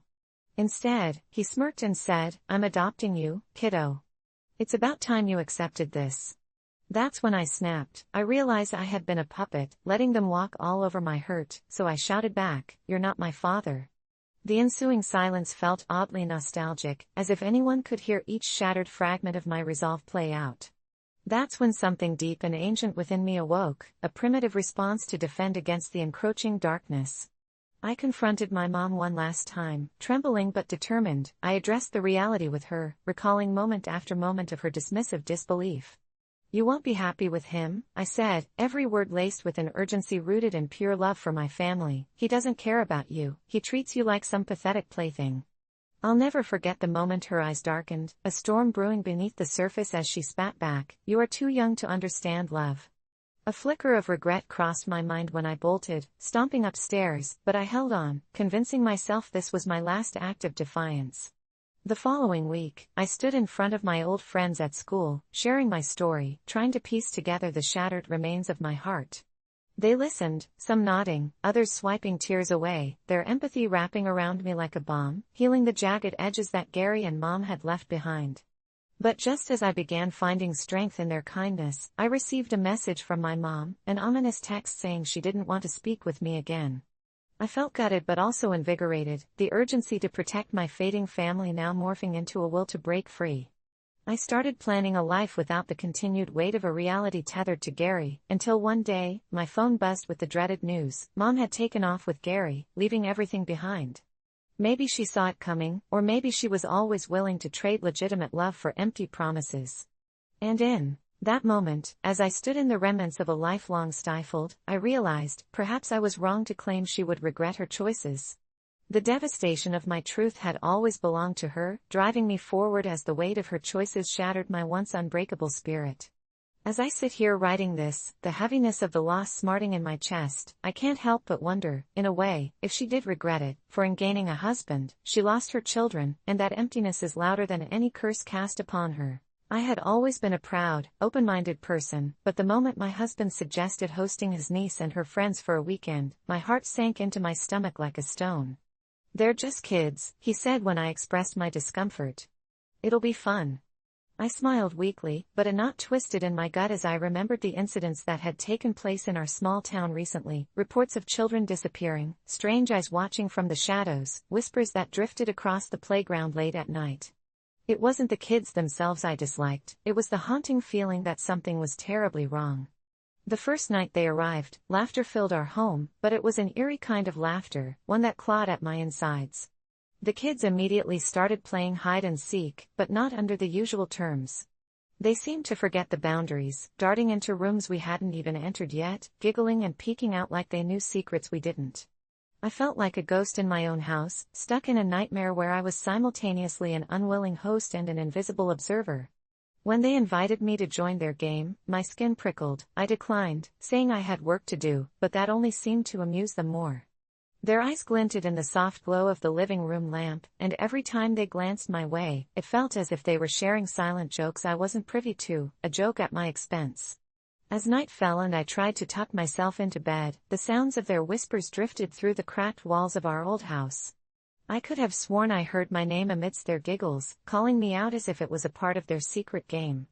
The next day, I decided to take a bold step and talk to my husband, laying out my worries, hoping he would see the truth of the situation. "I just don't feel comfortable with them here, not with everything going on," I admitted, my heart racing as I spoke. He frowned, looking hurt, and I instantly regretted my honesty. "So you're saying our niece and her friends are a danger?" His voice was low and sharp like ice. I opened my mouth to explain, but the words felt too large for reality. He turned away, dismissing my fears as improbable paranoia. "You're overreacting," he said, and I knew that our disagreement would hang over us like a dark avalanche waiting to fall. Throughout the day, I became more determined to keep an eye on the children. I watched them from down the hall as they congregated around the dining room table, shadows flickering across their excited faces. They moved in coordinated precision, sharing odd words in a language I couldn't understand. Each time I stepped closer, they'd hush immediately, their eyes locking onto me with a strange intensity, as if I was intruding on something sacred. That night, I lay in bed, too restless to sleep, replaying my husband's skeptical reaction. Was I really being paranoid? The thought twisted my gut. I tried to focus on anything but the gnawing sensation lingering in my mind, but then a soft tapping snagged my attention. I swung my legs around and crept to the doorway. Peering into the darkened hallway, I felt the icy fingers of dread wrap around my spine. It was just past midnight, and the house was eerily silent except for the faint sound of laughter drifting in from the living room. Curiosity washed over me, enough to nudge my feet forward. I crept toward the voices, heart pounding, and when I reached the dining room, my heart nearly stopped. The children were gathered in a tight circle around something. What were they doing? I squinted, trying to see past their small, interlocked bodies. Suddenly, one of the boys glanced over his shoulder, catching my eye. An unsettling grin spread across his face, and he beckoned me closer. "Come join us," he chirped. Instinctively, I felt the air grow thick, pressing down on me like a heavy weight. "No," I called out, my voice trembling. "What are you doing?" A round of giggles erupted, and the girl standing in the center lifted something high above her head, something glinting in the dim light. My breath caught in my throat as I realized it was a stuffed animal, but it wasn't just any stuffed animal. Its fur was soaked, dripping an unnatural shade of red that pooled onto the floor. "Look!" another child exclaimed, excitedly pointing at the gory toy. "It's alive!" My heart raced, and panic surged through my veins as I stumbled backward. They were all looking at me now, their expressions shifting from giddy playfulness to something dark, something twisted. The insistent tapping of their fists against the table echoed in the stillness, a morbid rhythm that sent chills shooting down my spine. "Wanna play?" the girl asked, her voice now too sweet, almost mocking. I turned and ran back to my room, locking the door, pressing my back against it as if it could shield me from whatever vile magic those children possessed. I tried to convince myself it was just a prank, but in the morning, the unease returned tenfold. As the sun rose, I slammed coffee into my system and finally confronted my husband again. "You need to see what they're doing. They're playing with something." "Wrong." His eyes narrowed in disbelief, but before he could respond, a raucous series of knocks shattered the morning calm. The children were outside, slamming their palms against the door, yelling my name, their voices rising to a pitch that felt like nails scraping against my skull. I opened the door to reveal them standing in a line, beaming smiles painted across their faces like they were in on a joke I wasn't. "We want to play," they chanted in unison, their voices ringing like a nauseating choir. My heart thudded painfully in my chest, and before I could reply, the boy in front pulled something from his pocket. It was a tattered piece of paper, and as he unfolded it, I recognized it all too well. "It's your name," he said, and my pulse quickened. It was an article written about the missing children of our town, my name marked at the bottom in a clumsy scrawl along with several others. "Join us in our secret, and you'll never want to leave," the girl chimed, and the invitation felt like a tether dragging me into an abyss. I slammed the door in their faces, trembling with anger and fear. My husband stormed in at that moment, demanding to know what was happening. I had never seen his face twisted with such concern. "Are you finally going to believe me?" I shouted, but he shook his head, his belief in me dwindling away like autumn leaves. I barricaded myself in our bedroom, praying, clutching my phone with trembling fingers, ready to call for help if it came to that, but I knew deep down that no one would believe me. The whispering began again, the shadows seemed to stretch further as I huddled against the closet door. Time blurred, and I didn't know how long I stayed there, locked in a never-ending spiral of fear, until I finally plucked up the courage to peek through the slightly ajar door. But the moment I did, an icy hand gripped my wrist, and those kids were there, back in my face, their smiles now wide and predatory, and they shifted like a sudden gust of wind as though they could melt right through the door. "You shouldn't have locked us out," the boy said, his voice echoing like distant thunder, and the last thing I remembered was screaming as the world crumbled into darkness around me, my consciousness slipping away as they slowly pulled me into their game. AITA for admitting I was uncomfortable. I now wondered, my voice echoing in the void, for there was no one left to hear me. It was meant to be a simple first hangout, just me and Jenna, who I'd been crushing on since the moment I saw her in that crowded cafe, her laughter spilling like sunlight over the murky coffee, so when she invited me to a hike in the woods, I didn't think twice. I picked her up, my heart racing as I wondered if she'd notice my overenthusiastic cologne masking the scent of my nerves. The trail was gorgeous, dappled with autumn leaves, the air crisp and cool, and her presence felt electric, sending jolts of warmth through me even as the temperature dropped. As we trekked deeper into the woods, I found myself lost in conversation, trading stories about our childhoods and awkward high school moments, every laugh pulling us closer, every shared secret feeling like a pact. But as we reached a clearing glinting with sunlight, Jenna shivered slightly, wrapping her arms around herself. She glanced at my oversized sweater, and with a playful grin, she asked if she could borrow it, clearly not ready for the chill settling in as the sun dipped below the horizon. My instinct was to shrug it off and give it to her, but something about her request sent an icy tingle down my spine. Maybe it was that acute awareness of how easily one moment could shift into an entirely different reality. I hesitated, looking into her eyes, which flickered with both surprise and disappointment at my pause, and I finally said, "I think I'd rather not. It's, my favorite," which was a total lie, but I didn't know why I felt the need to withhold it. The flinch that crossed her face was subtle yet profound, but she quickly brushed it off, and we resumed our hike, the laughter now tinged with a hint of unease that I couldn't shake. The sun was almost gone, splattering the sky in streaks of orange and purple that felt surreal against the looming shadows that began to swallow the path we hadn't even realized we had ventured off. As we walked, the air turned heavy, and I noticed the woods felt different, as if everything was holding its breath, and I half wondered if the forest itself had come alive, watching our every step. We stumbled upon an old cabin, partially obscured by gnarled trees, its windows like empty eyes staring into the wilderness, and Jenna seemed drawn to it, almost against her will. I felt the instinct to grab her arm when she stepped towards the door, but it felt absurd. I wasn't her protector, just the guy who refused to give her my sweater. As if sensing my hesitation, Jenna turned to me, her expression eerily blank for someone who had just been speaking so animatedly. "Let's go check it out," she said with a tone that felt oddly detached, and despite every warning bell clanging in my mind, I followed her inside, the door creaking as if lamenting the intrusion. Inside, the air hung thick and musty, with wooden beams that groaned under the weight of years forgotten. Shadows cast by our flashlights flickered across the walls, revealing remnants of a life abandoned, a broken chair, dust-coated dishes piled in the corner. But one thing struck me as we explored: it felt wrong, almost like we had stepped into a scene that was not ours to witness. Jenna laughed suddenly, her voice echoing oddly in the silence, but when I turned to her, I saw that the darkness had drawn something out of her, her eyes dancing with a strange light that pulled at my gut. "I feel so liberated, don't you? Like we're breaking the rules," she said, her smile wide but unsettling, as if she was channeling some hidden energy swirling in the air. That was when the hairs on the back of my neck stood up. I backed away slowly, sensing something sinister lurking behind that innocent facade, but she caught me by the wrist, her grip firm yet fragile, a mix of desperation and allure. I wanted to pull away, to leave, but the intensity of her gaze held me in place, paralyzing with both fear and fascination.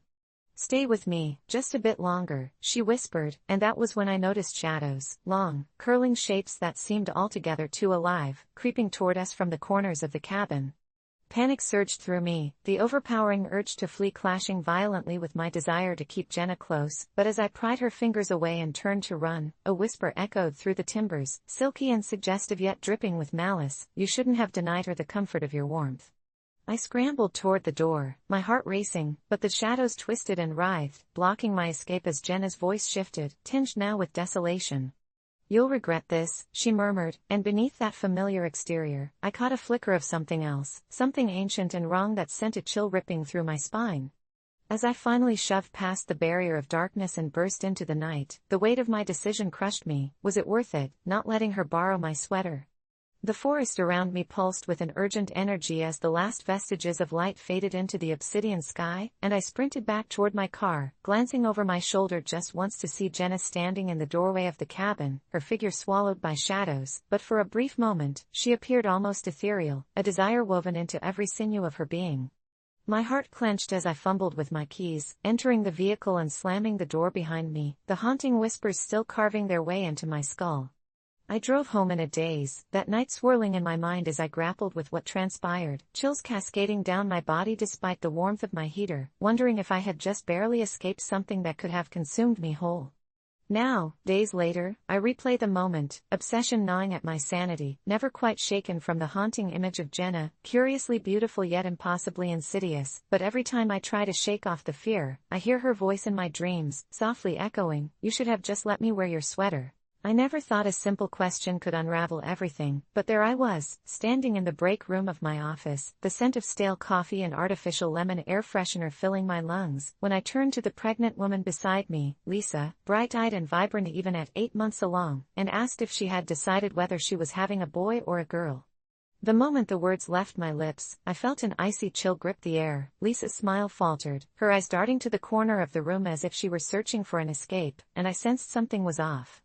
I shrugged it off at first, thinking maybe she was just tired, but it was the awkward silence that followed that began to gnaw at my insides. Later that day, I heard whispers between coworkers, hushed tones discussing how Lisa had been acting strangely ever since I asked my innocent question, and for the first time, I wondered if I had crossed some invisible line.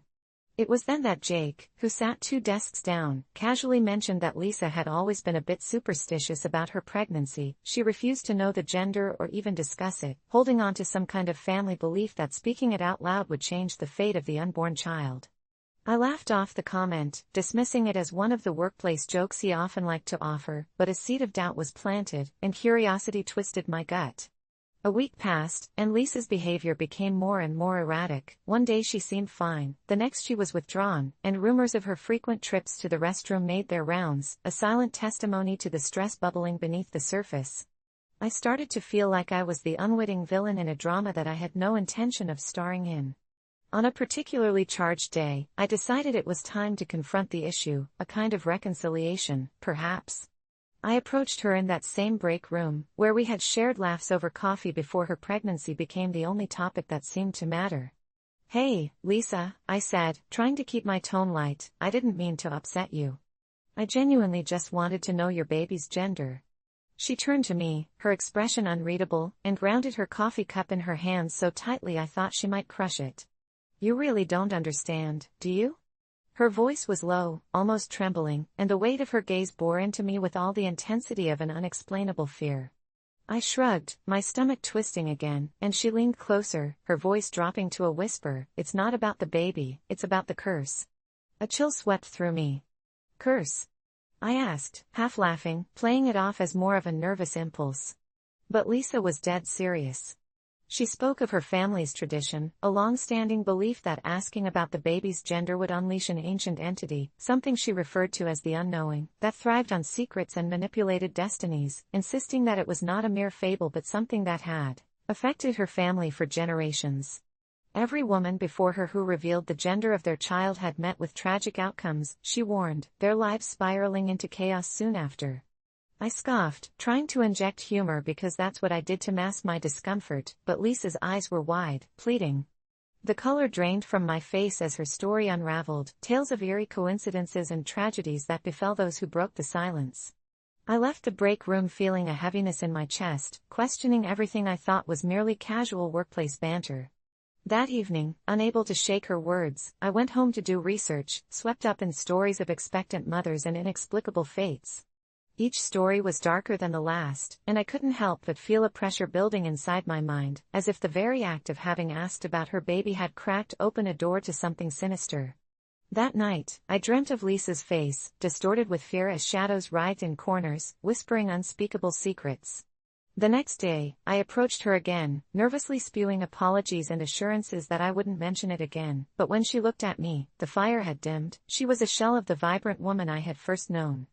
"It's too late," she said softly, and my heart missed a beat. "You can't take it back now." My stomach dropped. I wanted to ask what she meant, but a part of me feared unraveling that thread even further. Over the following days, I watched her grow more and more withdrawn. Unbeknownst to her, I felt an inexplicable connection to her turmoil, as if I had unintentionally entered a contract, a sinister arrangement without any form of consent. Each day, a cloud of dread loomed in the office. Serial events of misfortune began to plague not just Lisa, but our entire workplace. Minor accidents, inexplicable illnesses, disruptions during meetings that seemed part of a stretch of macabre coincidences. Jake suffered an unfortunate slip on a spilled drink, sending an entire tray of coffee crashing onto the floor, while another colleague got into a freak accident involving a printer explosion that sent him to the ER. I began receiving ominous texts from an unknown number that taunted, "What have you done?" The message sent a shiver down my spine. I could feel the tension rising, thick enough to choke on, and I blamed myself for unleashing whatever malevolent force was at play. I could hardly concentrate, my mind racing to the moment I had uttered that question. It had turned into a nightmare loop festering in my brain, spiraling further until I reached the precipice of insanity. Louise, once a vibrant presence in our office, was nowhere to be found. Her desk remained untouched, an eerie ghost of her former self. In a moment of desperation, I reached out to her, sending texts and emails, each correspondences laden with apology, shame, and fear, but never got a response. Then one late evening, as I was the last person in the office, working late to avoid the silence of my own home, I heard a commotion from the break room, whispers wove in and out, almost caressing my ears, mixed with the sound of a soft cry. My heart raced, curiosity battled against dread, and against my better judgment, I crept towards the sound. Peering through the doorway, I froze. The lights flickered erratically, casting shadows that danced chaotically on the wall, and there stood Lisa, her features twisted in anguish, bathed in the eerie glow of fluorescent lights, a group of shadows encircling her, their faces shrouded in darkness. It was as if she were embroiled in some arcane ritual, and in that surreal moment, I felt both an overwhelming desire to run and an inexplicable urge to step forward to save her from whatever nightmare was unfolding. But the moment I took a step forward, they turned toward me, and the breath caught in my throat as every face transformed into a grotesque visage of laughter and grief, mouths forming words that spilled poison into the air. "You meddled, you asked, and now it's too late." I staggered back, horror seeping into my veins as the dim light faded, plunging the room into darkness, swallowing screams, swallowing everything whole, until I found myself running for the door, bursting out into the night, the cries echoing behind me. Days have passed, and yet the question still haunts me. Was I AITA for asking my pregnant colleague if she was having a boy or a girl? I didn't want to believe the stories, to think there was any truth in her fears, but something in me knows the shadows linger, that the unknowing watches. Lisa is gone, and the office is forever changed, shadows creeping across every desk, every hallway, and I cannot shake the sense that in asking that insipid question, I unleashed something meant to remain buried.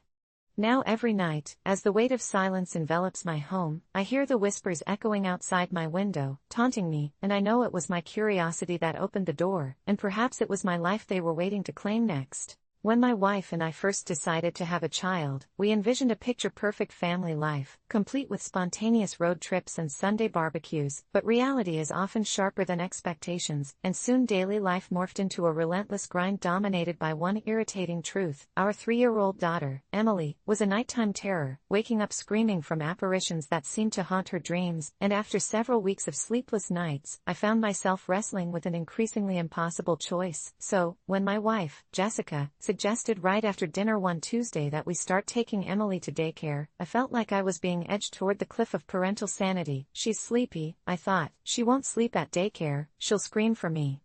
I braced myself for weeks of bargaining with a toddler over nap time, so when it was suggested that I take Emily to daycare, a mere 20-minute drive in the same direction Jessica takes each morning, I hesitated.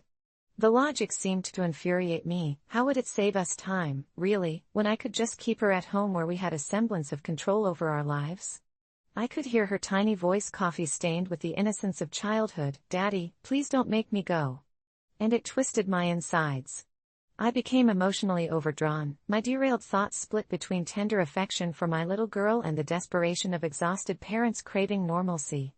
In the end, feelings won, and after more sleepless nights than I could count, I blurted out, "AITA for not taking Emily to daycare when it's just a 20-minute drive in the same direction as you, Jess?" What followed was the kind of argument that left both our hearts pounding and eyes stinging with tears. She couldn't understand how I could deny our daughter some structure, something stable to ground her restless spirit. My reluctance, according to Jessica, was merely a selfish desire to pacify my own guilt.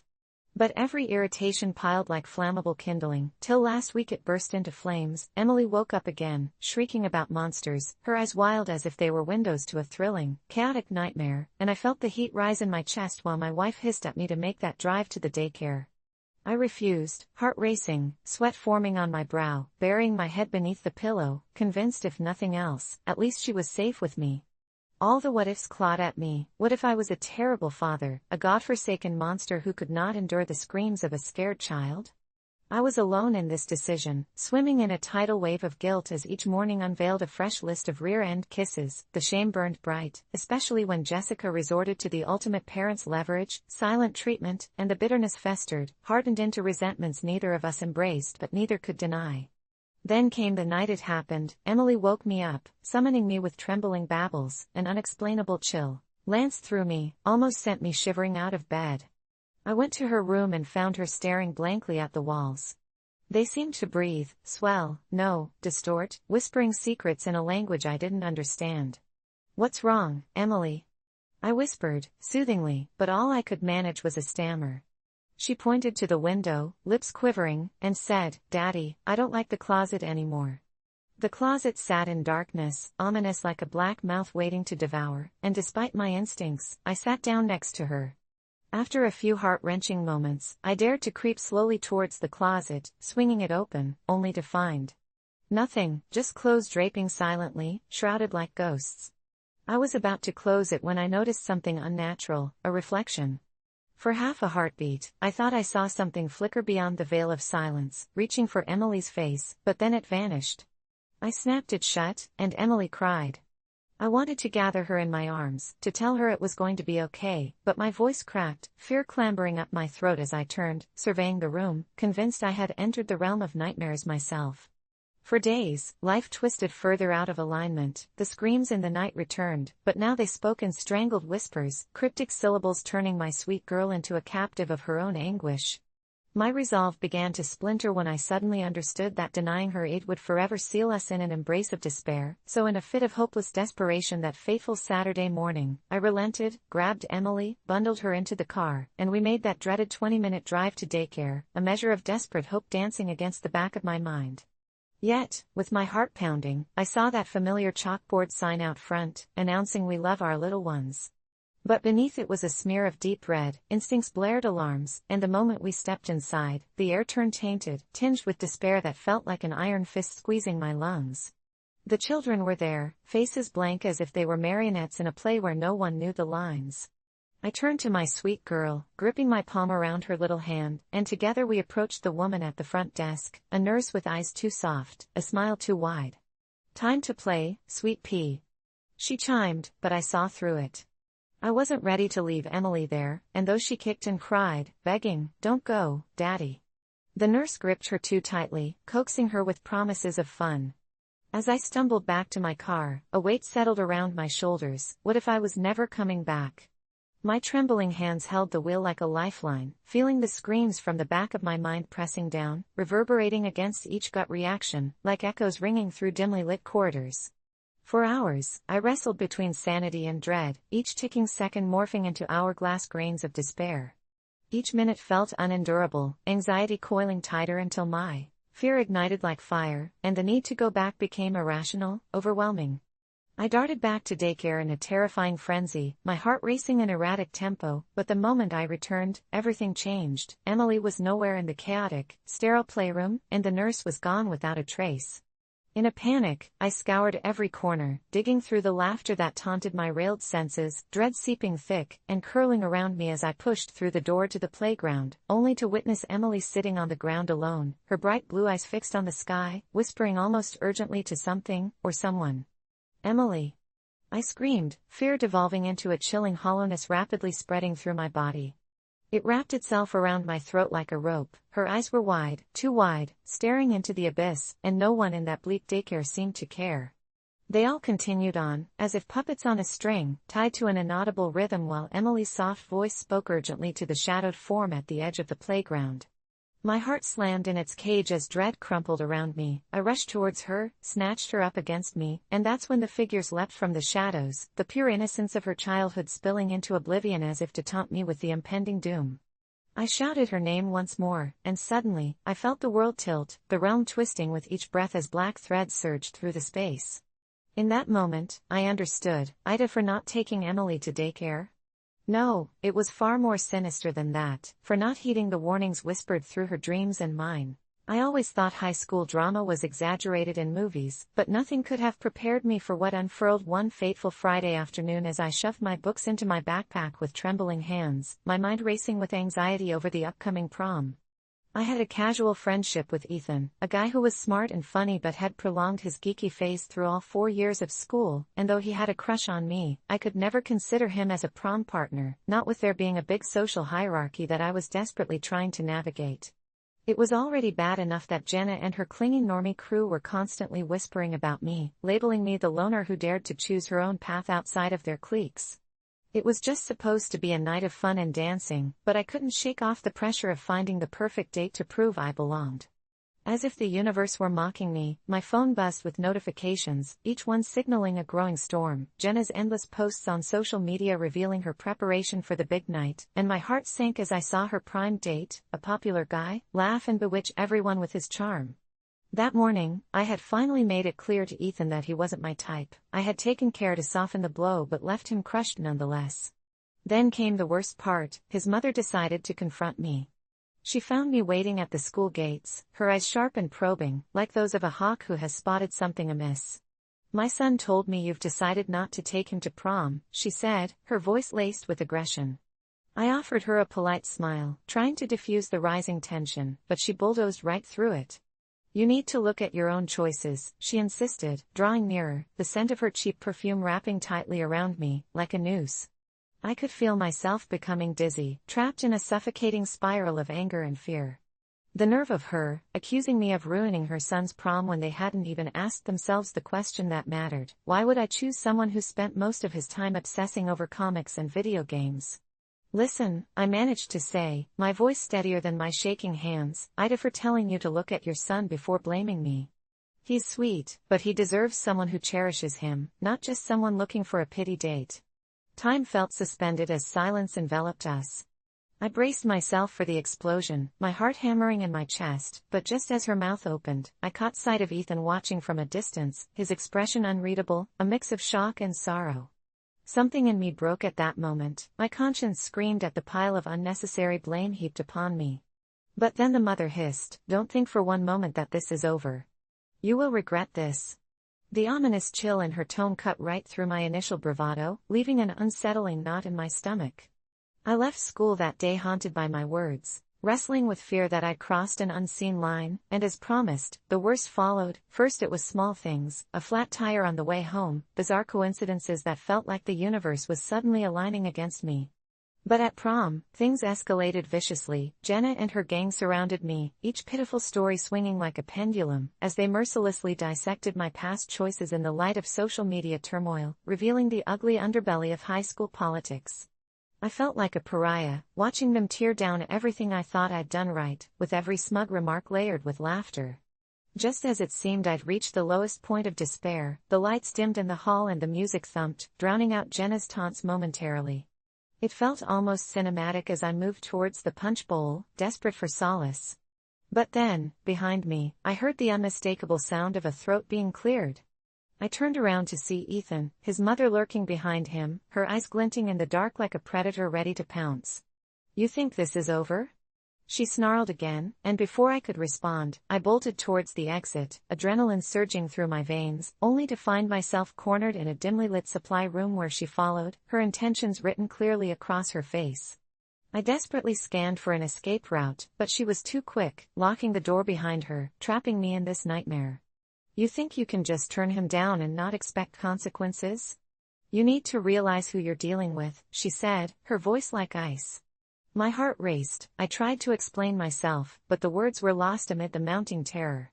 For a fleeting instant, Ethan appeared in the threshold, reaching for the handle, but his mother grasped my arm tightly, her grip unyielding, fixing me with a crazed expression, as if laced with a dark, hidden madness. "You're going to pay for breaking his heart. I'll make sure everyone knows the truth about you," she hissed it like a curse, and in that instant, an overwhelming wave of helplessness gripped me, my nights of dread crashing into unbearable terror. My cell phone buzzed in my pocket, a true signal from the outside world, and with a jolt I reached in to find a series of frantic messages from friends, some concerning their own safety at home. But I had less time than I thought. Ethan finally managed to force the door open, and just as he did, his mother released her hold on me, and I stumbled backward into a wall. She turned to him, her face now a canvas of rage and grief, and with one swift, disarming gesture, she transformed from the predator to the victim, screeching about betrayal and ungrateful girls. I stepped back, panic and disbelief dancing between us as Ethan stood there, frozen, jaws clenched, his eyes darting from me to his mother, that one moment a lifetime of silence. I could see the flicker of realization overwhelm his features as he turned away from her, and in that tense, split second, the promise of something both terrifying and liberating dawned within me. "Ethan, it's okay," I blurted out.